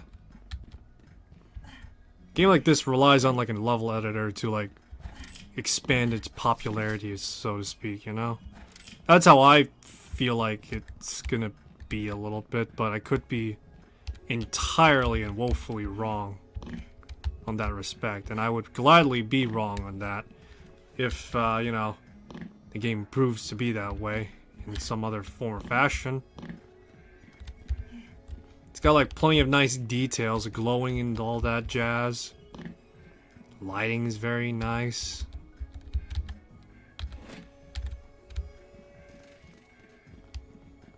But yeah, lighting's fairly nice, jibs are really good and all that jazz. But it does remind me, at the very least, thinking about like a few other stuff. Like, more directly. There was like that one game that was like pretty much based off like a check. Of like some game that was like running on Black Magic, Chasm. And it had like a spiritual successor, Perilous Warp. But yeah, it had some guy making like some sort of like weird spiritual successor to Chasm called Perilous Warp. And it was just...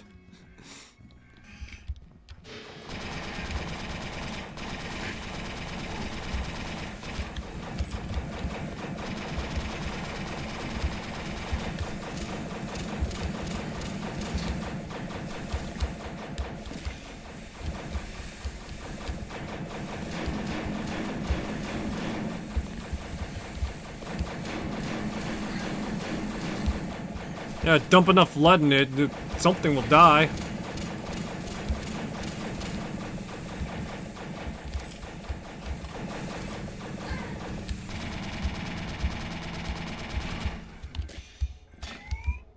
You got a plasma canister, nice.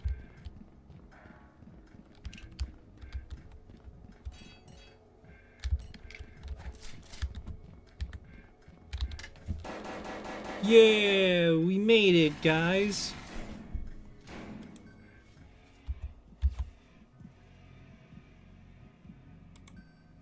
Oh, wow, you can save in this game, okay. So what's the story, Mr. Smythe? What's Black Death's beef with the big bad corporation?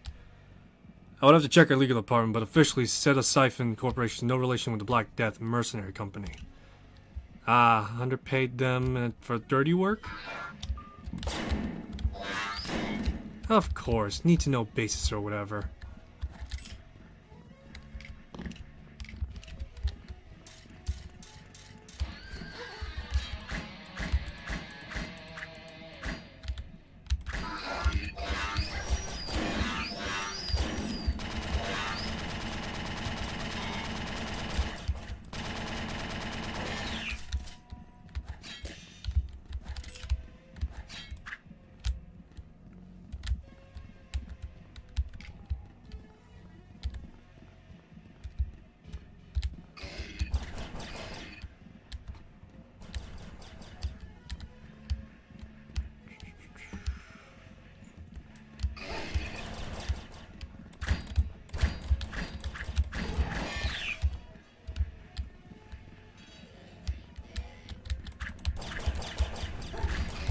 actually kind of funny though, the enemy.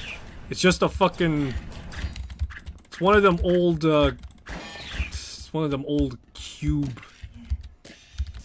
one of those old cube screens that pretty much... It's pretty much with guns mounted on it.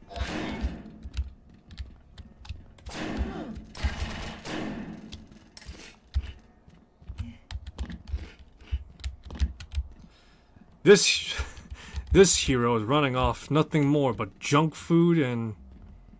Actually, no, I guess it is. Just junk food and good vibes.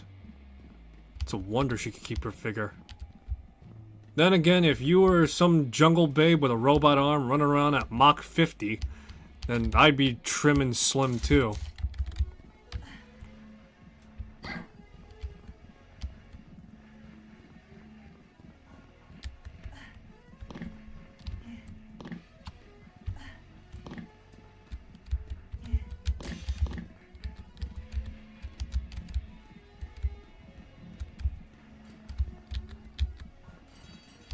Let me see. Am I missing something is the question right now.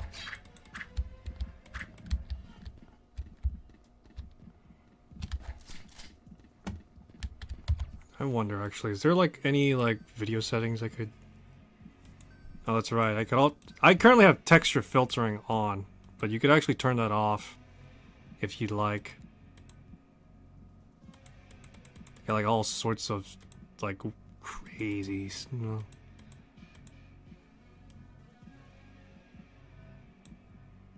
You got like all sorts of like stuff here right now.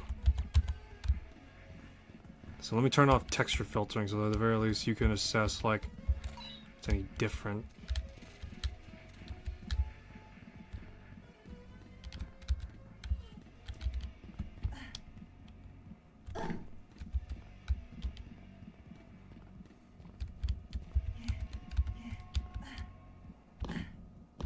Is this Left 4 Dead?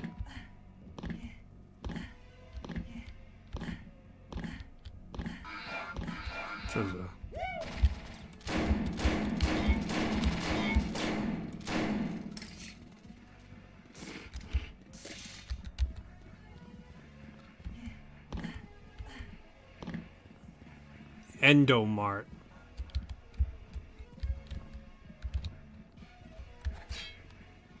Not anything good yet? No, all I got is soup. This place sucks.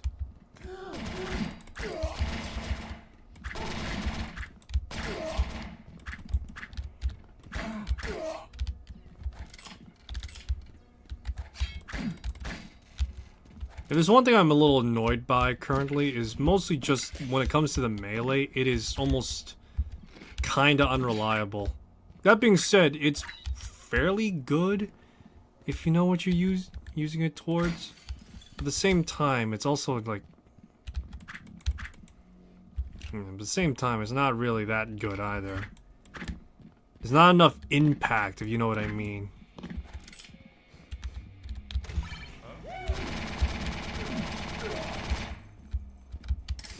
If you know what I'm feeling and meaning.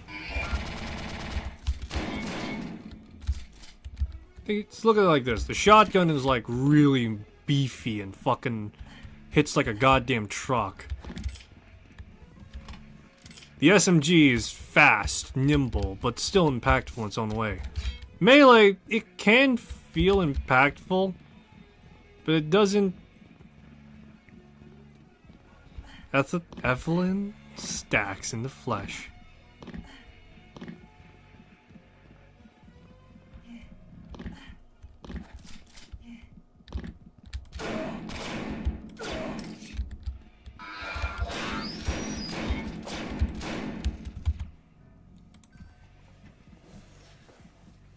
Ethelyn, that's her name. Alright. Let's see. Well, would you look at who that...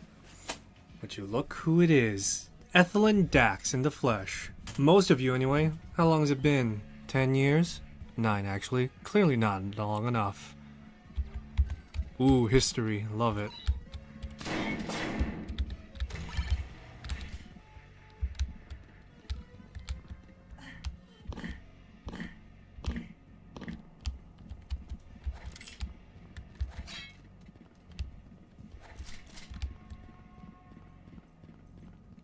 Alright, I got the whole rainbow in my back pocket now, guys. Am I cool yet? Yay.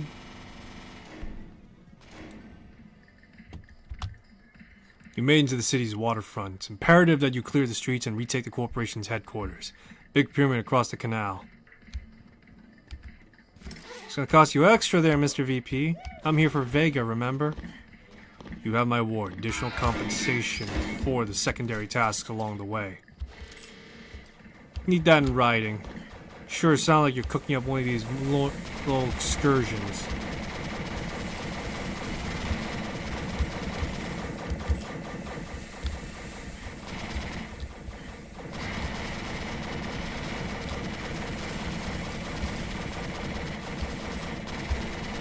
That's right, it's me, Evelyn Dax.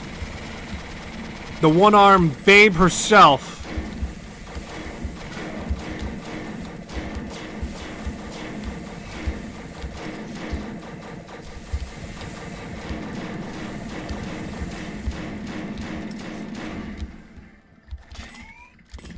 Got a plasma canister now. What? Railgun. Look at this swanky lightning rod. It's raised some serious mistakes.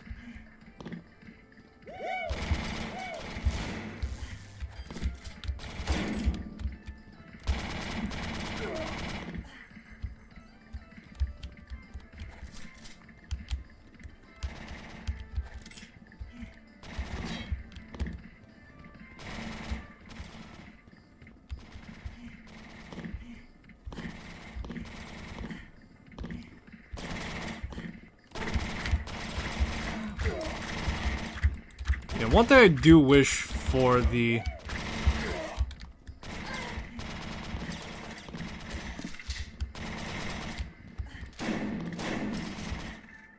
I'll say this, one thing I do kind of want for the data spike is at the very least for momentum to be more clearly conveyed that it's building up. It says it's best used to have like to be like moving forward while attacking or something like that. That's cool and all, but at the same time, you never really shown how much momentum you're really gathering behind that attack.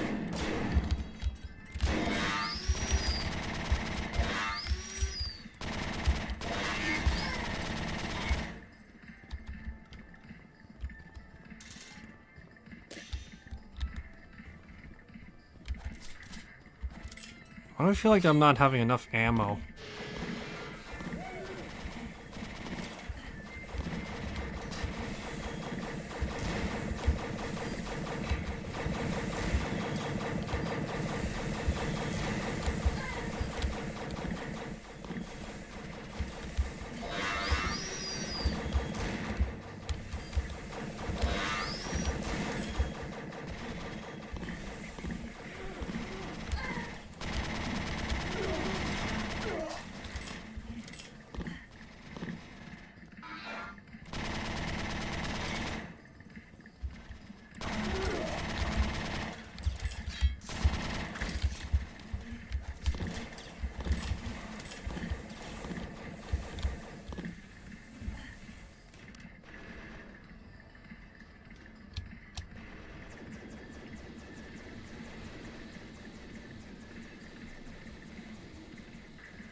What I wouldn't give to have a third-person mode right now.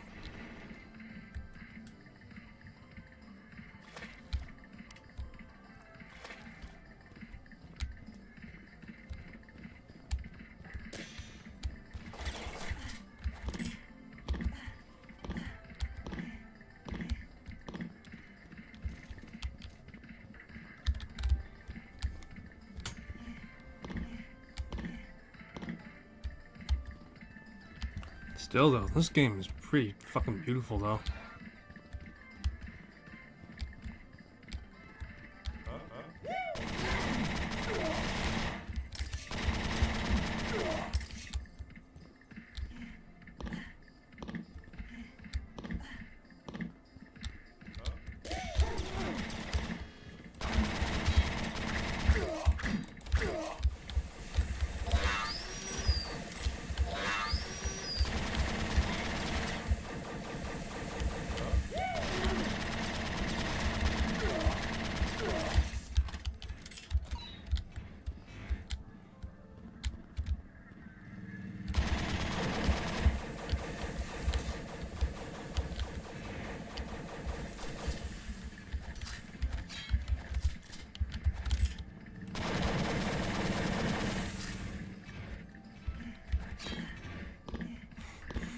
Got like fuck all ammo right now.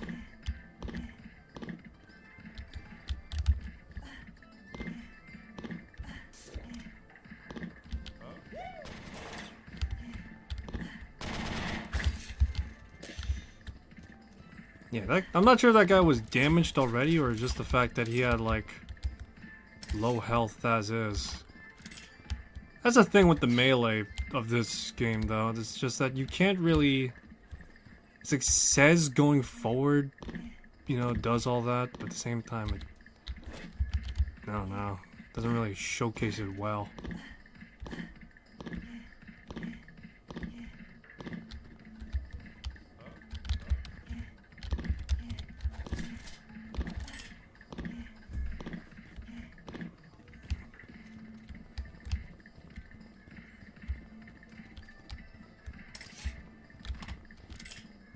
Nice.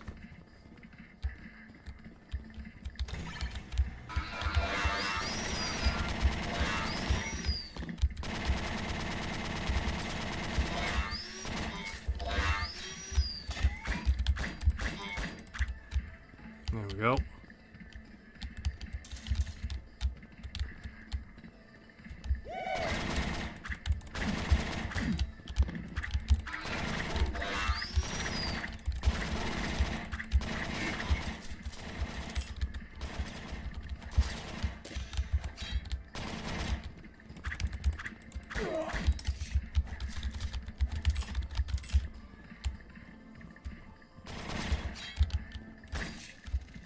Yeah.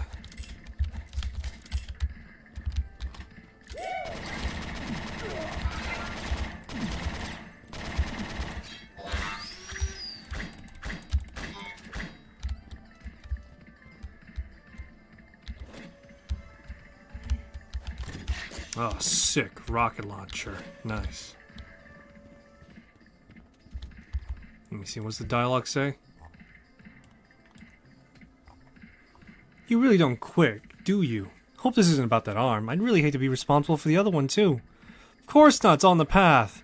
What you've done more recently, though, is ruin the first time I've taken off in years. I'm getting my money back, even if I gotta trade in your head to get it. You know, that's a reasonable crash out, I think. It was like, oh, the arm's not personal, that was business. This one's personal, though. I take some time off. All of a sudden, like, you fucking come here with your little secret invasion shit.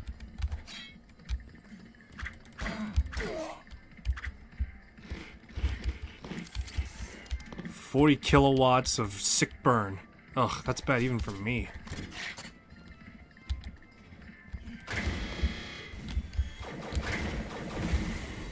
There we go. Alright, got ourselves a fuller arsenal now. Nice.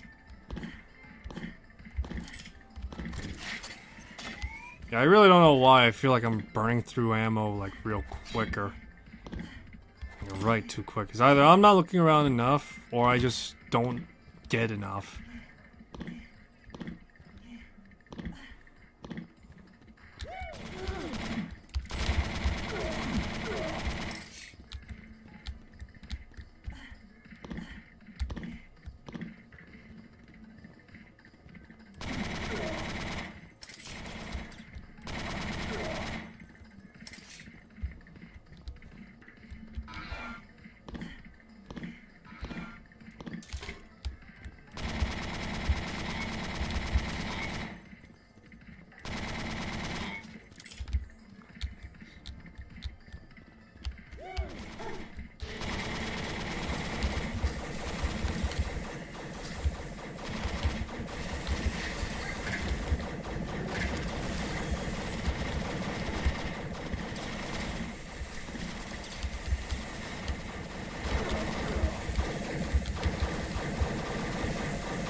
Son of a bitch. How many guys are fucking jammed up there? Holy crap.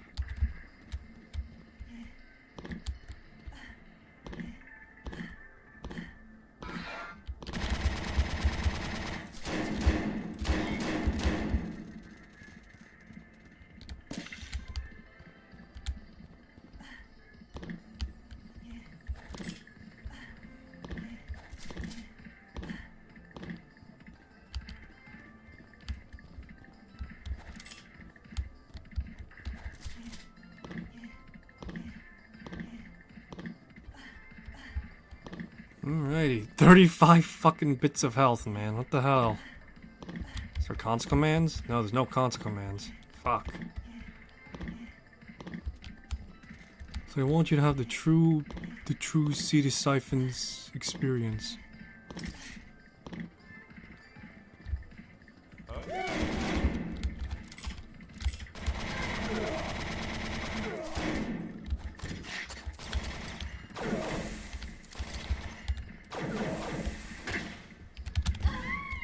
Oh no.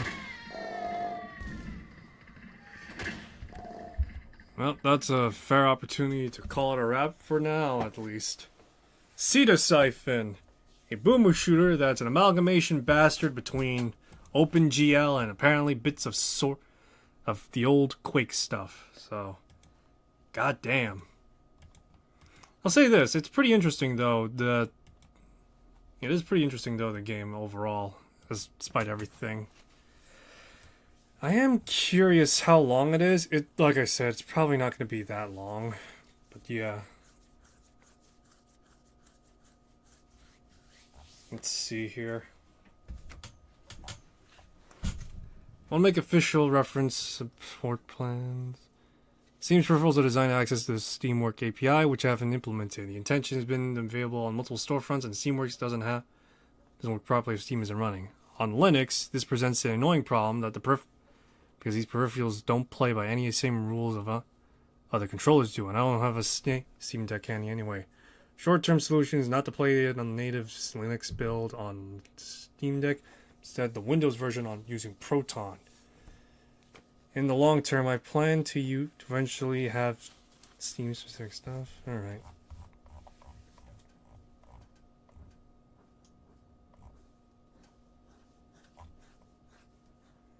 So this was promoted back in September. Yeah, back in September. And just recently came out. Okay.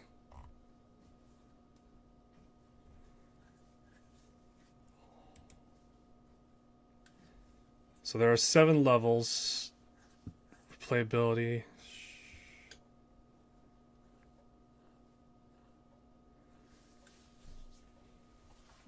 Huge list. So apparently Stormy here, according to the stuff, there's no plan set for future content for Ctesiphon. However, he intends to move on and making other games, and a huge list he cut to have the time. or rather, he had stuff cut that he could add. Cutscenes, underwater level, and a survival mode, and yeah. There's no timeline on this, and there's no promise that it will likely happen. I'll say this right now, at the very least. From what that you can...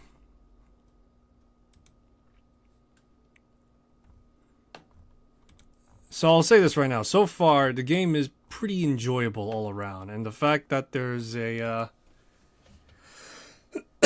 the fact that Ctesiphon is this literal amalgamation between like all these like boomer shooters of yore is pretty interesting, I'll say this. I would say to the developer, maybe make the odds, he did say that he is likely to move on and make other games. However, I would say use Ctesiphon as a test bench of sorts to allow yourself to at least explore what your engine can do. Sure, Ctesiphon may have a dedicated aesthetic to it, that being like this like retrowave 90s type game.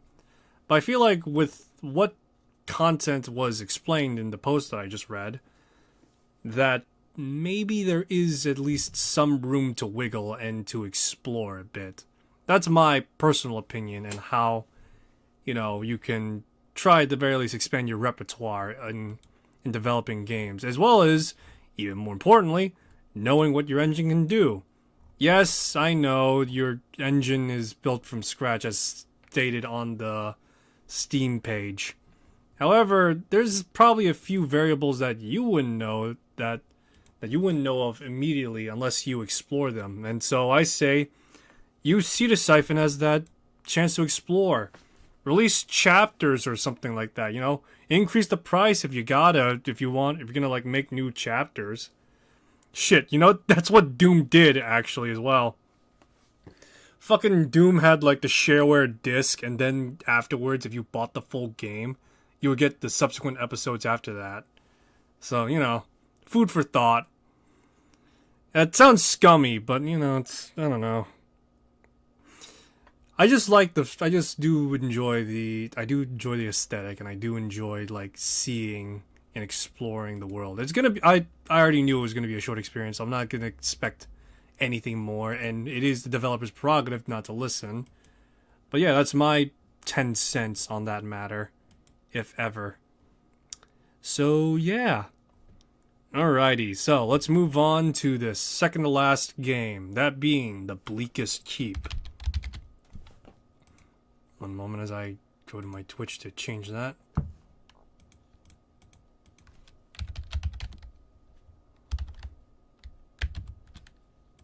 The Bleakest Keep. I heard about this game from Indie Mouse. From Indie Mouse, the Scottish YouTuber that has a mouse persona. So Bleakest Keep is a game that revolves around this dead guy, King Edgar. He's dead. His wizard Cormac betrayed him and the kingdom. With the king dead, the land has fallen to chaos and the like. It is up to you, Captain Edward of the Guards, to be the kingdom's last hope.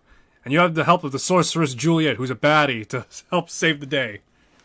Reach the top of the keep and defeat Cormac. Ever so simple.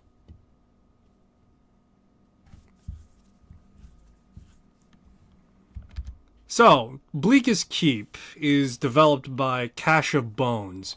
Their previous game they've made is Slay the Minotaur, to which you play as, let me double check. You play as Heracles, I think. Let me double check, because I don't know if that's right. Because for some reason, the female assist in that game is Aphrodite. So, Yeah, I think it might be Heracles. So in this game, you play as Edward.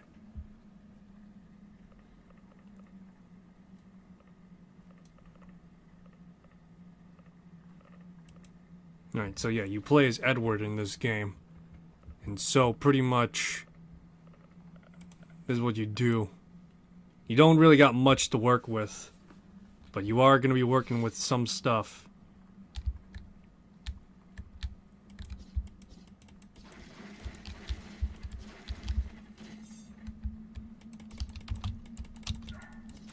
I'm trying to remember some of the controls.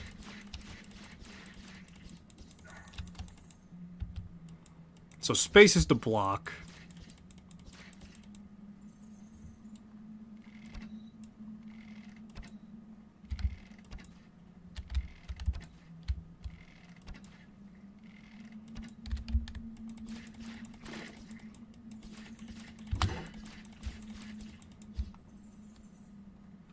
Dun, dun, dun, dun, dun, dun, dun.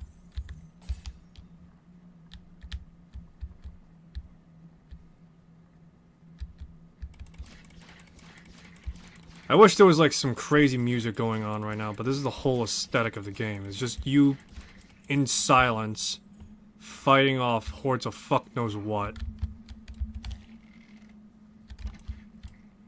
That's my only gripe so far. I've played this game for like about 15 minutes. Well, actually, no. I played it for like 45, to be honest. And the only problem I got with this game is the fact that there's no fucking music. How do you make a game meme-worthy? You have some baller-ass soundtracks, right?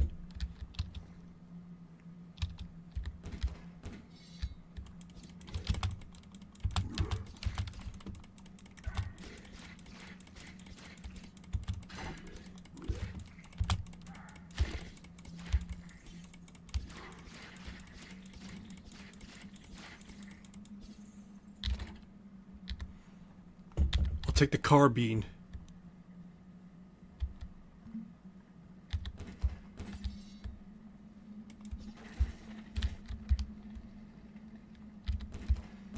Here she is, Juliet the baddie.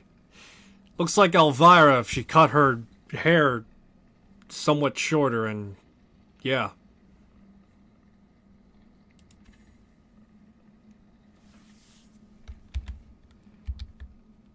And to think, there's only 3 pings of porn on her. God, I wish I was kidding when I say that as well. Yeah, she only has like 3 pages on Rule 34. That's it.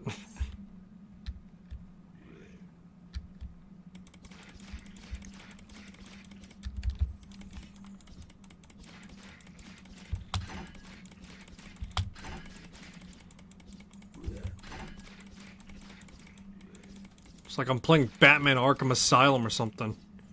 Counter, counter. Rip.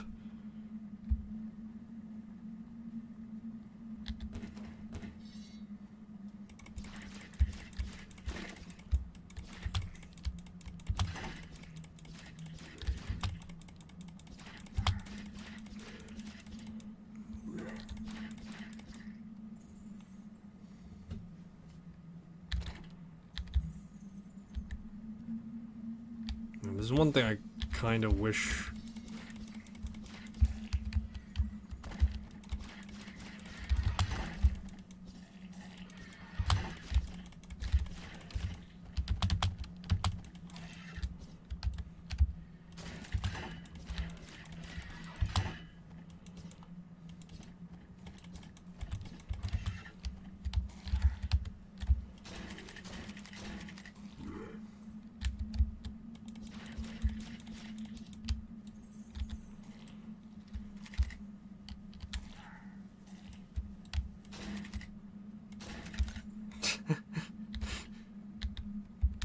Yay, ammo not to be consumed. There's a chance.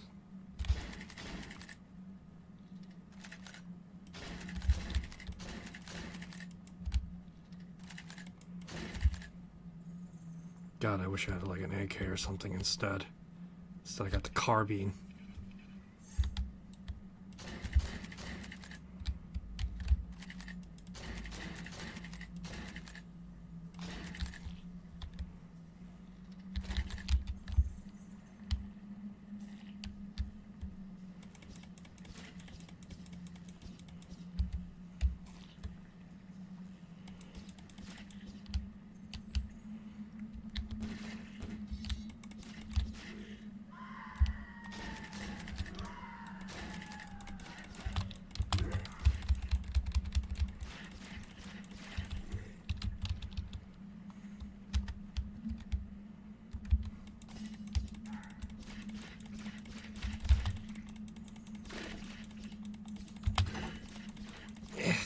Come on.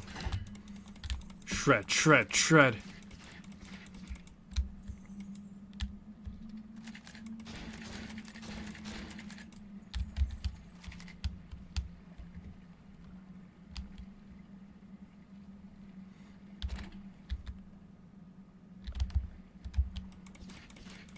Dareth I maketh the exodus.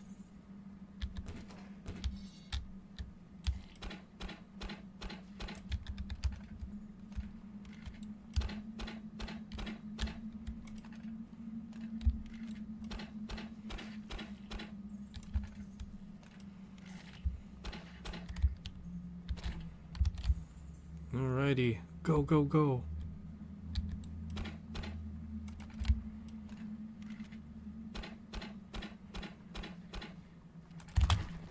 Fuck.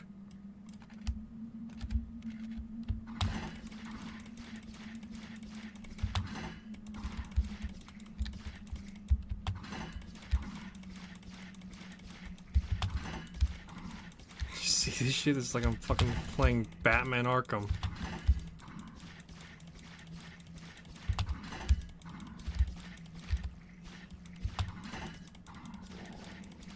Get the fuck down. On the ground now. Don't call me the Captain the Guard for shits and giggles, you know?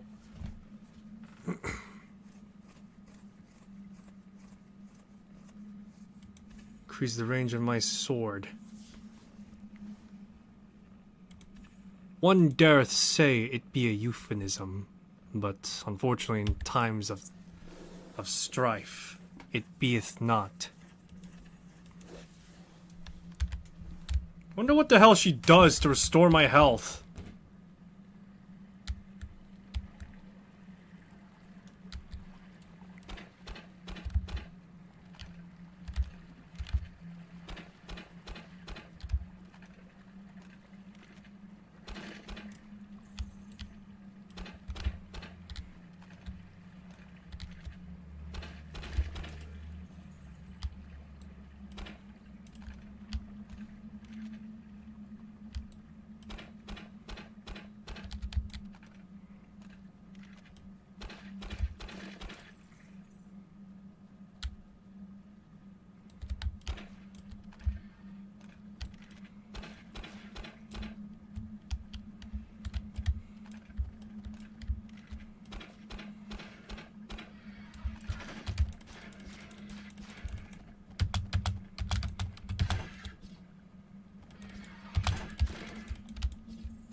There we go.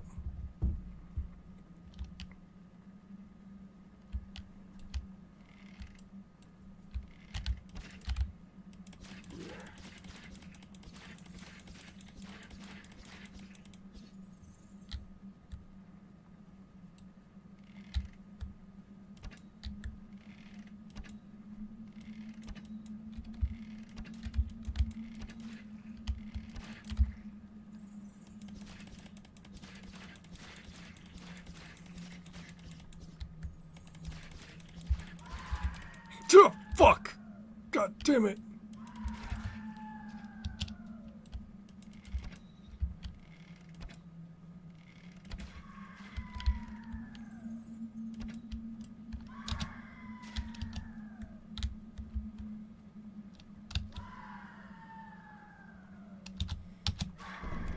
Oh no, I died. Lo, I fell. Alright.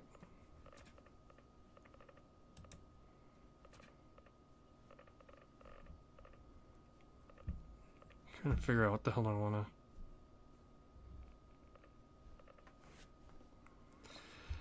If I want to get the heavy sword, I gotta beat the second boss, which trying to reach the second boss is a pain in the ass endeavor as is.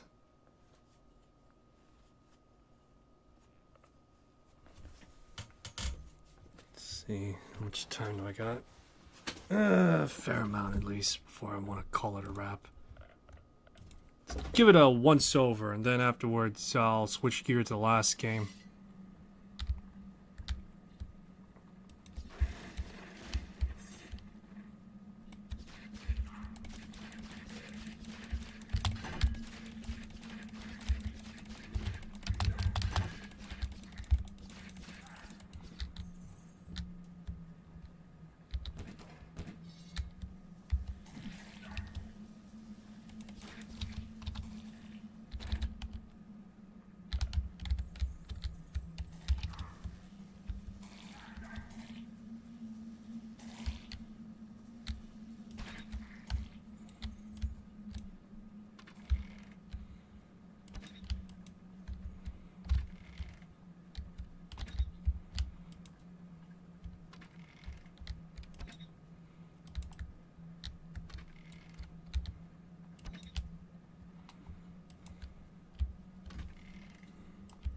Alrighty.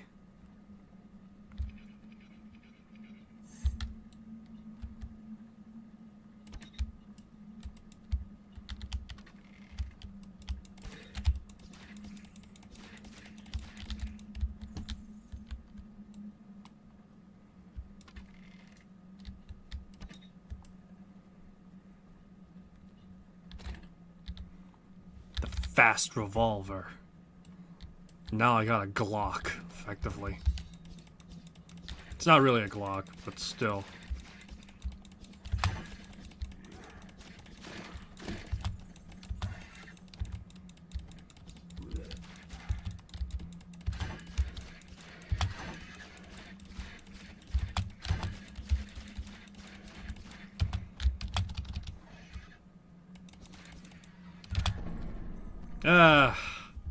And so the gargoyle slayeth the great captain. Oh well, what can you do? So yeah, no, for the most part, that's kind of sort of the entirety of the Bleakest keep, though not really. Last update was actually 2 months ago, actually. Technically in, yeah, technically all the way out in October. Yeah. Here's hoping they'll add more stuff, though.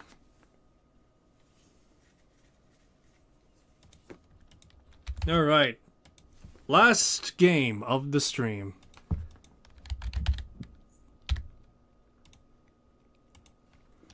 Good old Starfield. We'll be here for at least a short duration. Alrighty, so, Starfield. There's been some buzz and talk about Starfield lately. Among them would be the, among them is the possibility and potential of a new update coming out. To which, ooh, that would be exciting now, wouldn't it? But yeah, for the most part, there's rumbles and talks about it, but nothing really concrete. Nothing that I can really know and definitively say and throw my hat in the ring for. So yeah, there's that going on.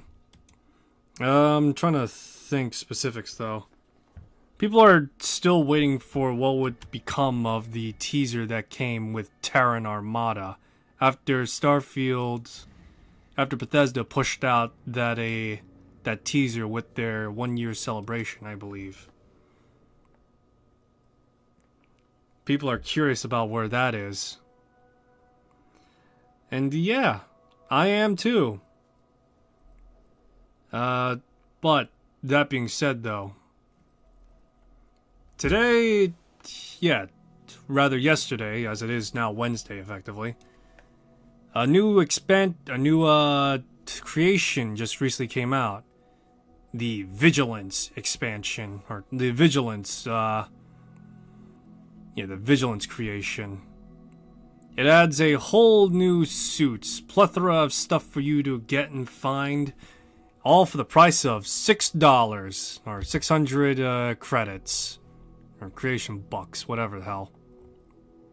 That's probably the biggest and most meaningful one so far, to be quite honest. What it adds isn't really so much as a new game space sort of thing, but instead adds a deep dive dungeon and a variety of armors you can unlock and attain.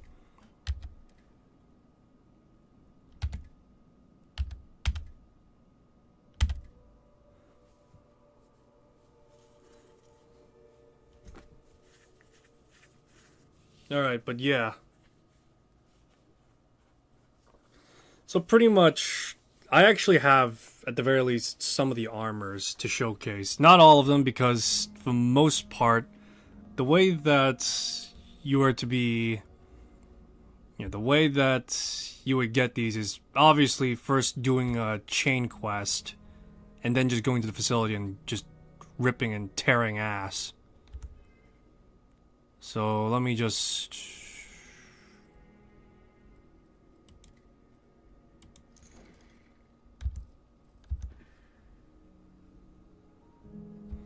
Alrighty, so real quick, let me showcase what I mean.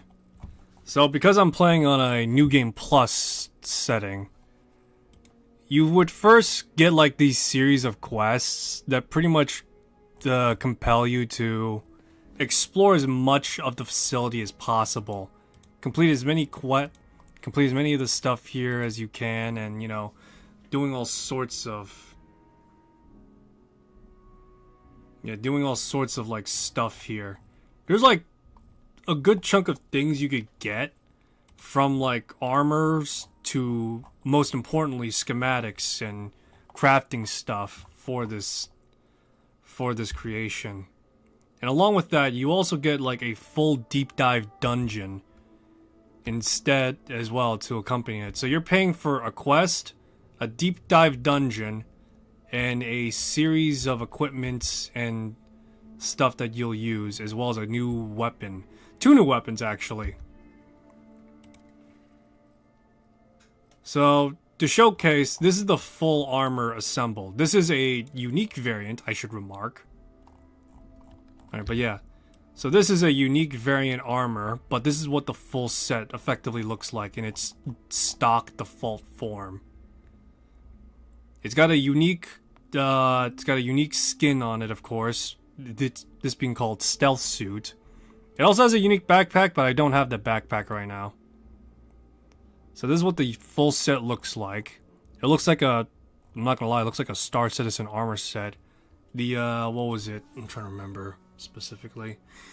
It is the, I believe, what was Star Citizen's nomenclature for their... It is the UE Marine armor, the United Empire armor that I'm thinking of right now, that it looks like. Not United Colonies, because God for fucking bid. You got like a whole bunch of those already. But this reminds me of the Star Citizen's UE Marine armor that you usually get. So let me see here.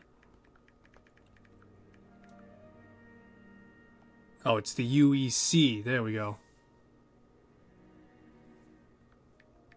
Oh, no, not UEC. I think that's the current... Fuck, I'm getting stuff mixed up right now. Oh, wait, yeah, it is the UE... It's the UEE. 2 E's.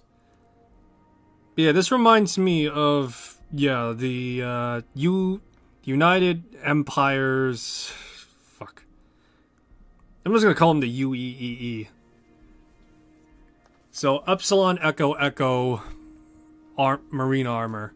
This kind of reminds me of that a little bit. In fact, I'm pretty sure... Yeah, in fact, I'm pretty sure on Starfield's Nexus, you do find like a early prototype armor for Star Citizen. But in this case, for Starfield, this armor kind of looks remarkably close, to which it's not... I'm not going to say it's kind of like a full ripoff. That'd be absurd. But still, this armor is pretty... It's pretty swanky. And to, at the very least, have a reference to what the other... to what a normal spacesuit in...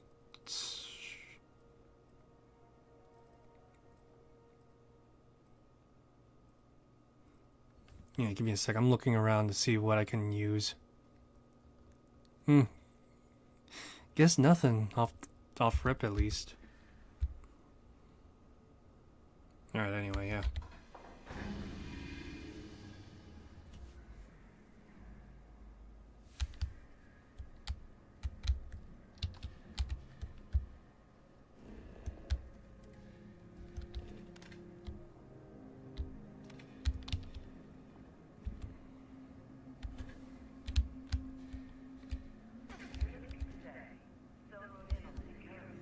Alright, so note how... Alright, let me just see if I can try and...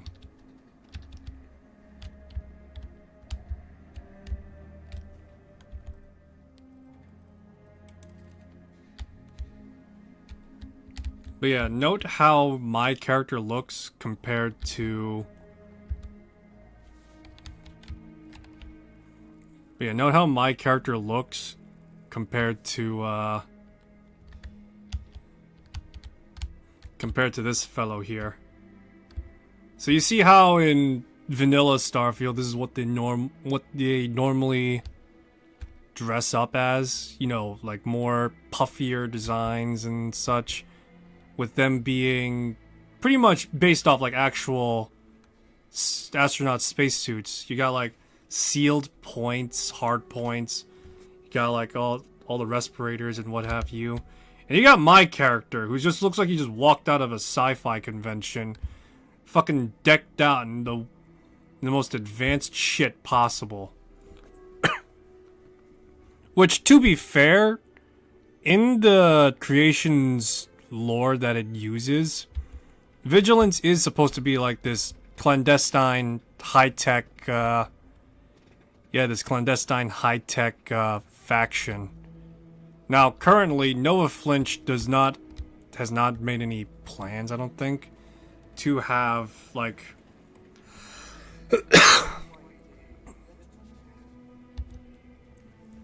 But yeah, Nova Flinch has, for the most part, made, has pretty much made this whole... has not made any plans, as far as I know, to, at the very least, make randomly generated point of interest. So yeah, as you clearly see here, with like the mercenary spacesuit, with how puffy and more industrial it looks. That's really the best way to describe Starfield's base design. And the only time it looks different is when if you play the Starborn armor, to which then it looks more foreign and alien.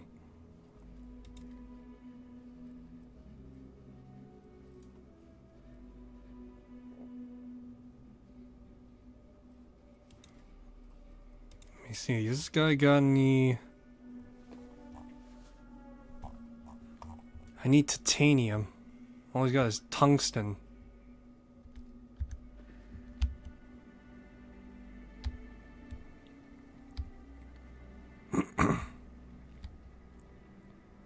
Alright, so yeah.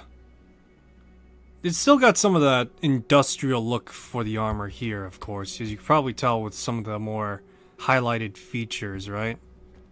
You see like the copper... yeah, the copper coloring with some of this stuff.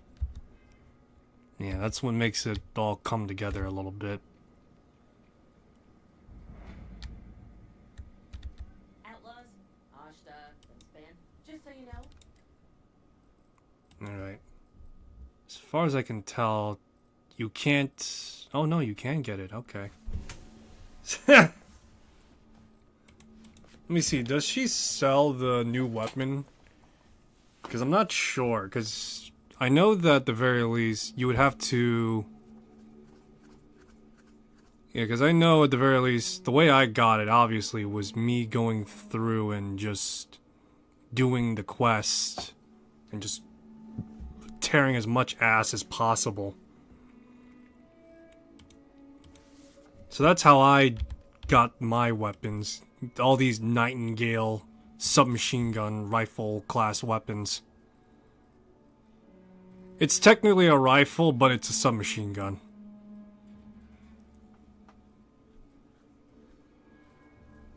Let me see. Actually, I'm curious. Do they sell a Kodama?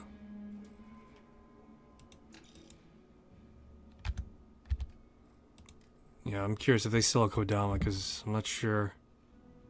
Oh wait, no, I think technically, what was it?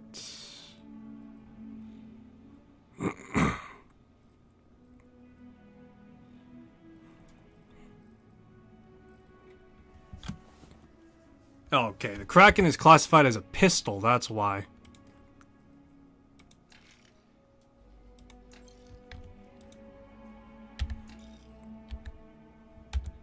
But yeah, the Kraken is classified as a pistol, and I'm pretty sure the Kodama would be classified as a pistol as well.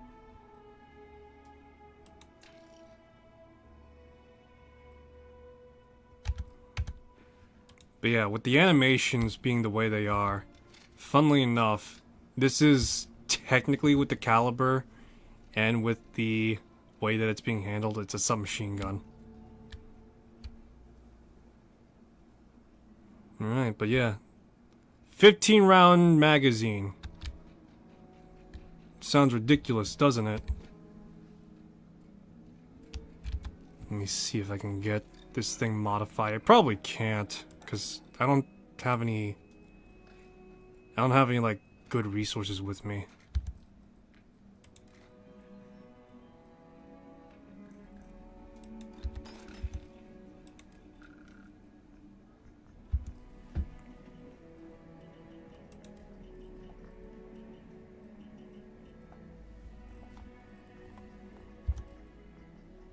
Got ammo type, got receiver, to which I could set it to full auto. Prototype hyper burst. Multiple bullets in a short time, regardless of fire mode. Okay, that's interesting. Then I could switch it over to like any of the other stuff I want. Here I get to change the magazine, to which it has a few variants with it, although it looks like...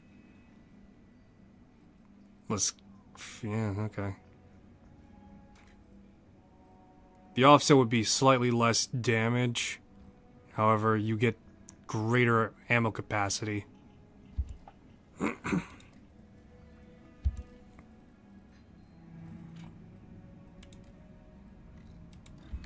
Still though, for what's on offer, this is pretty extensive modding. I do find it kind of hilarious, the fact that this this looks like a G36, but it's a G36 chambered in 9x19 instead of the traditional intermediary cartridges. So like 5.56, or you know, in this case 7.62 by 39. You know, I find that a little bit I just find that hilarious myself. Alright, so what I'm gonna do now is I'm gonna do some spelunking.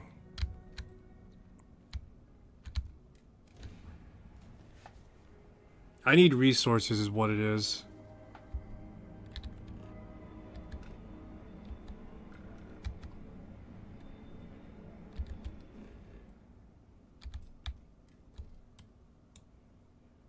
Let's see here. Now let's go to the North Pole. What could possibly... Actually, let me see if I can... I need a particular resource that I... Yeah, alright. Let's go land on a plateau right now.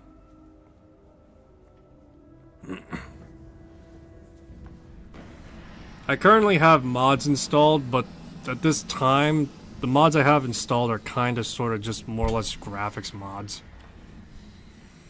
So lighting conditions as well as certain extra stuff. I downloaded a mod that enabled nebulas in certain systems. And of course, my personal favorite is the fact that when you're on a planet with like a red or blue sun, it is reflected in that as well. So the lighting condition changes dictated on that too.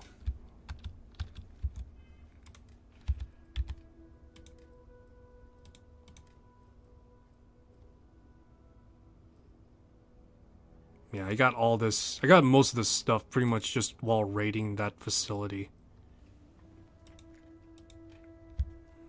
I'm not gonna showcase the facility just because I've already done it, and it just seems like, for me at the very least, a bit of a hassle just to do it all over again. So unless I'm gonna be doing like a full dedicated playthrough again, I'm not liable or likely to just stream it again or do it again immediately.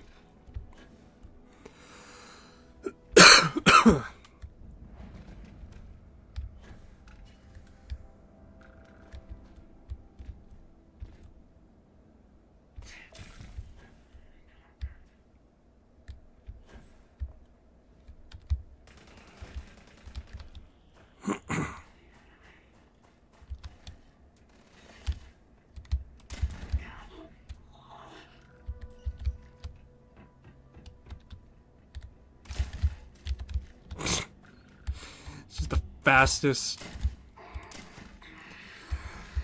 Fucking shit. That's hilarious, though.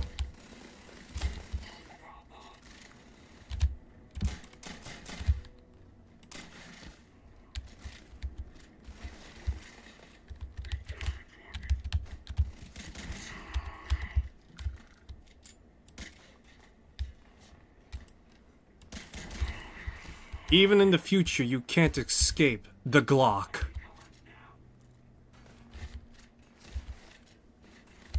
Let me see, do I have any more conventional weapons I could actually... Or at the very least, more unique weapons I could use?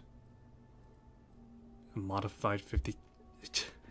Yeah, 50 caliber. No wonder this fucking thing tore shreds before. 'Cause it's a 50 caliber auto rifle. This thing's just punching the shit out of people.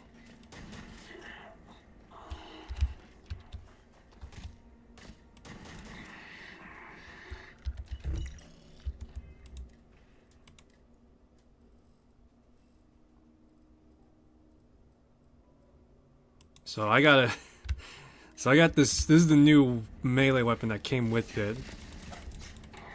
The crowbar. It's not that powerful, as you can imagine. But as a actual, like... As like an addition on top of like the fact that you get the armor and the weapon. The whole thing is... The whole like, creation is just absolutely hilarious and great. Well, at the very least, hilarious with the Easter eggs, but it's not like, oh, haha, pop culture reference type of thing, but it's like genuinely like subtle. Makes allusions to like other games as well as just like have... Yeah, it makes allusions to other games as well as even past stuff that's happened. And yeah.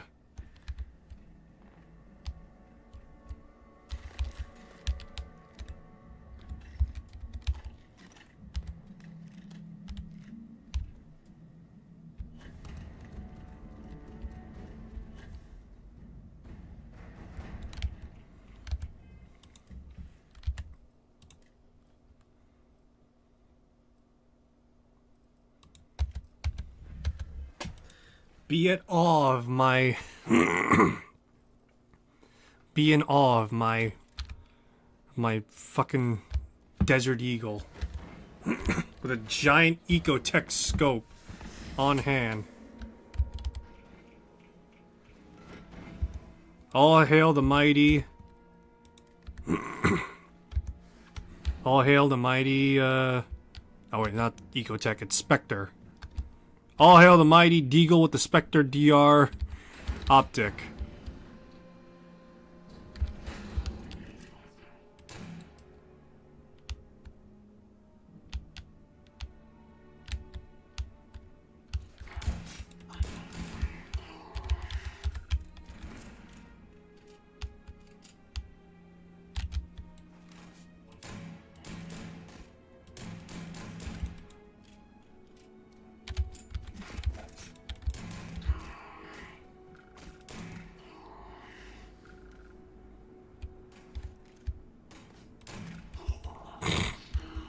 These guys are just packing so much fucking heat on them, and yet I'm the guy that's just like punching through them.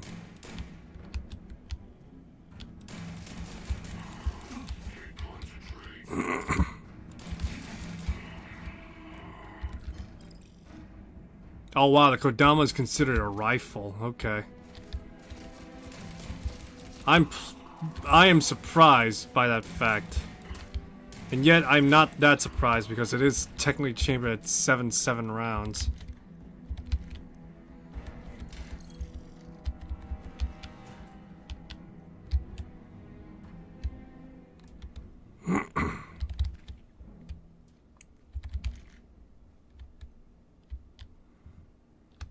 Alrighty, nice.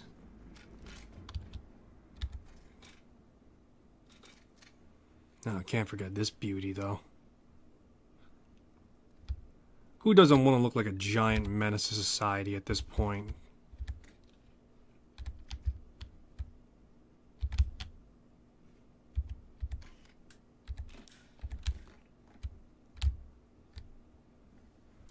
Shit, what does this thing take again? I think it's 762. Yep, I was right. 762. How the hell did I know?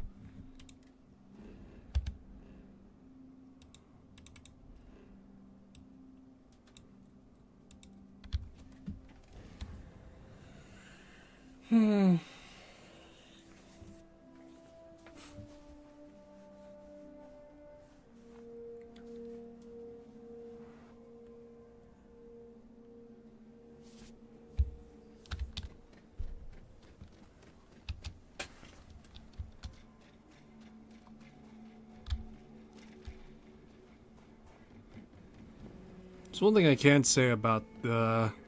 yeah, there's one thing I can't say about having a armor like this. Is at the very least I can now use... If you're looking for a weapon, I got it. Don't make me regret. Yes, now I can actually use, like, boost pack mods and creations more punitively, so to speak.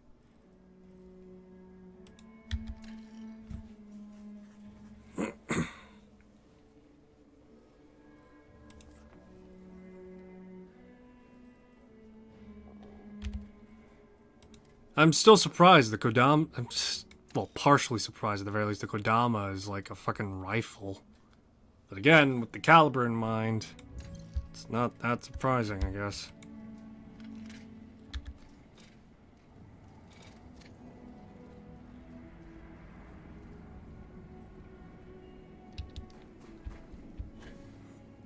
Man, I hope Bethesda, I mean, maybe sometime soon would add like animation tools to the creation kit. Currently, without animation tools, we're kind of sort of at a bit of a stalemate in terms of where mods can go so far. It's like, yeah, all these things are nice, but let's be honest, we all want to see the... we all want to deal with, like, at the very least when it comes to guns, have new, like, animations and all these, like, great things attached to them. But because the kit, the creation kit is a bit incomplete.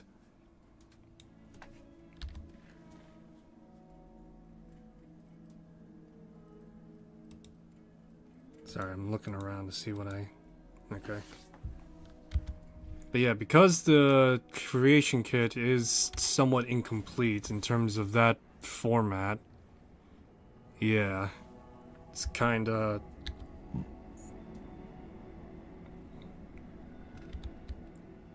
yeah, it's kinda sorta hard to really, maintain certain stuff.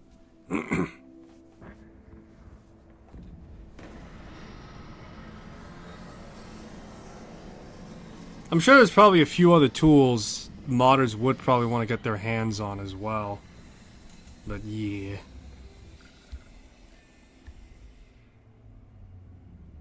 I really gotta get a new ship. I love my ship, but at the same time, this ship itself is just kind of like... Although, speaking of which, Falklands did release a new update, I think. So there is that going on.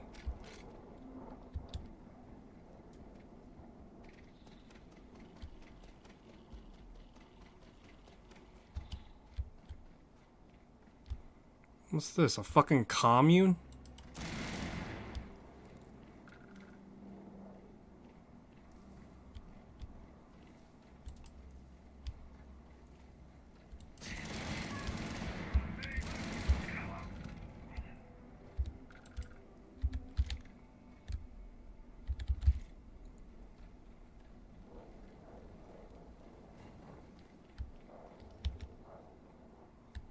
Is my gamma off by something? Let me think.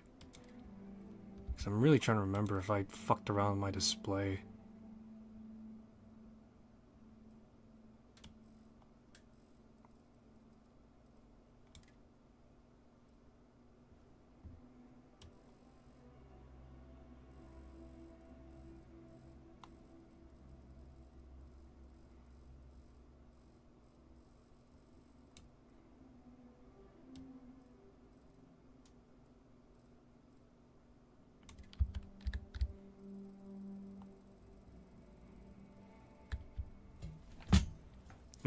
Sorry, right now I'm just trying to...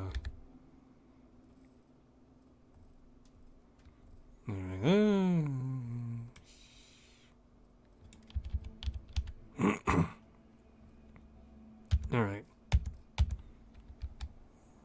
I'm just figuring out graphics settings is all.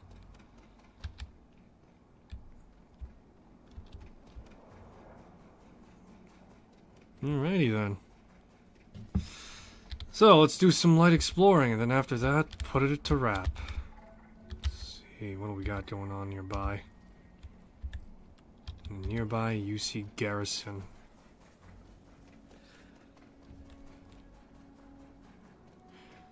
don't tell Chris Roberts, guys, but I'm playing a new secret build of Star Citizen. As you clearly see, I'm playing with the new UEE Proto 5 armor. You see, it's the cooler marine armor that they're gonna sell as like a resource bundle for $10.99. You also, but God forbid you actually lose it though, and you know, you're kind of fucked.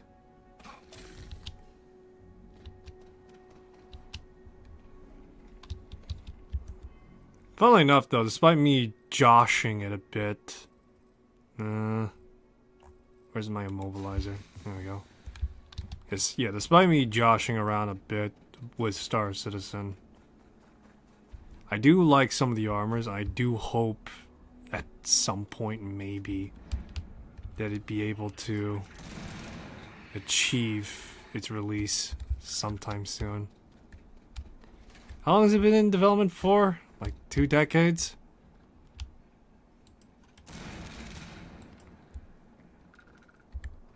And what does it have to show for? A fairly okay and competent MMO alpha that's actually somewhat persistent as well.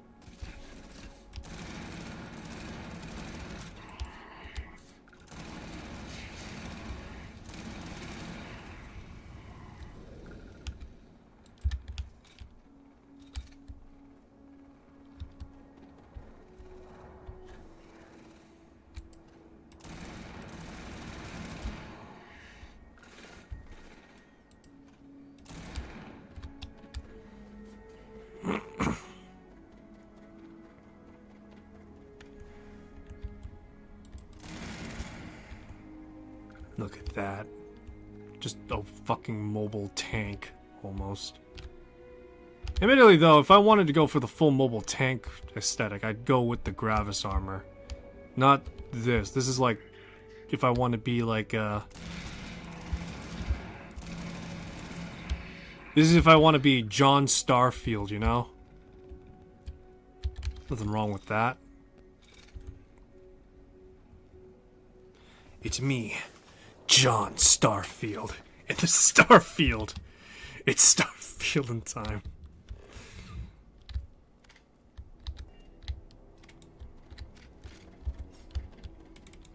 Shank. Star Shank. Star Gun. Bang, bang. Alright.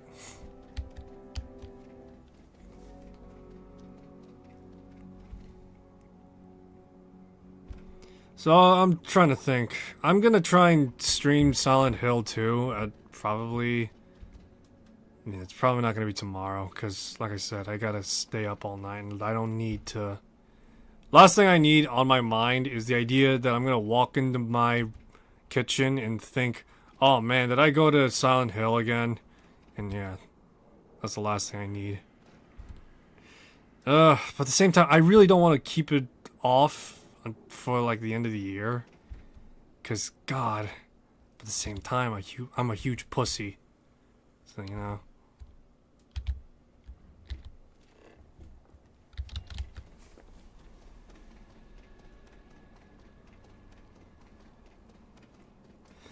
I am trying to think, what do I want to do tomorrow for if I do stream, because I'm still, like I mentioned at the beginning of the stream and ranted, I am still waiting for my D&D Beyond licenses to come to me, because I already have the books, and I am more than willing to pay for the books. However, I refuse to pay for the fact that I have not received any, and I do mean this, I've not received any of the accesses I paid for the Ultimate Bundle. I paid for the... So this is what I paid for, because like I said, I spent like $400 on D&D Beyond. I bought the player handbook, physical and digital collection, physical and digital stuff. I bought the DM's guide. I bought the Artificers, the Forge of Eberron book I bought the both the physical and the PDF version, so I should be receiving that. Not right now, because I know for a fact that it's currently only in early access if I'm like a master tier, you know, if I'm like subscribed to D&D Beyond's service, in which I'm currently not right now. But yeah, in which currently I'm not, you know, subscribed to their stuff right now.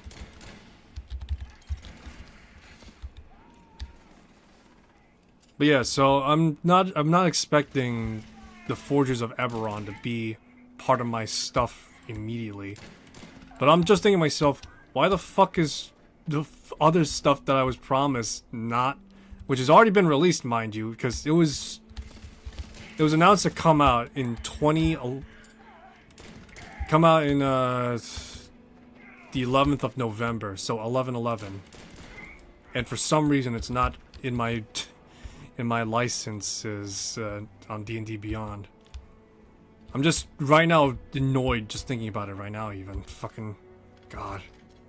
Give me my access, Wizards of the Coast. I paid for it. I literally have the receipts. Give me what I paid for, please.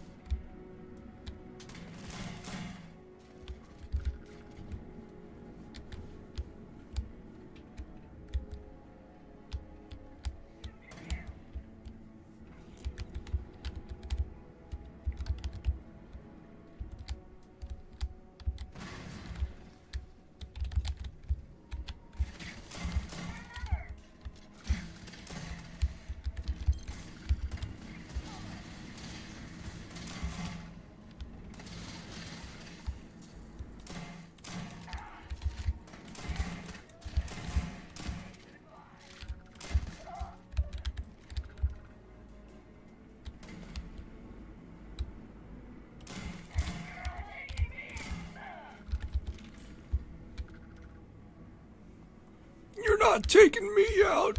Proceeds to get fucking wrecked. Alright.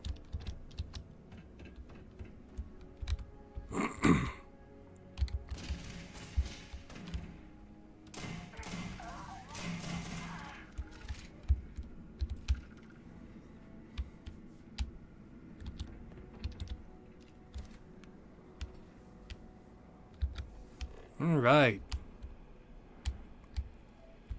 Alrighty, so now that that's been pretty much squared away effectively. Alrighty, so I am going to now officially declare this stream concluded. So, for the most part, yeah. Alright. So, yeah, thanks for stopping by. Hope you enjoyed this stream. If you want to see more, I'll be streaming again, possibly tomorrow. What time? I'll let you know when. But yeah. So, like I said, I do intend to do Silent Hill more, but currently I gotta work up the courage to actually play it. I know it sounds like a cop-out answer. Yeah, I know it sounds like a real cop-out answer, but that is legitimately the reason why I'm not playing it right now. I'm a big fat pansy that is gotten way over his head. That being said, though, I still do intend to play it, and I still do intend to try and get through it, but it's going to be at a fairly slow pace. Yeah. So, thanks for stopping by. Hope you enjoyed this stream. If you want to see more, I'll be streaming again possibly tomorrow, but realistically whenever I can find the time for it. So, yeah. I really do hope you enjoyed the stream, though. I'll see you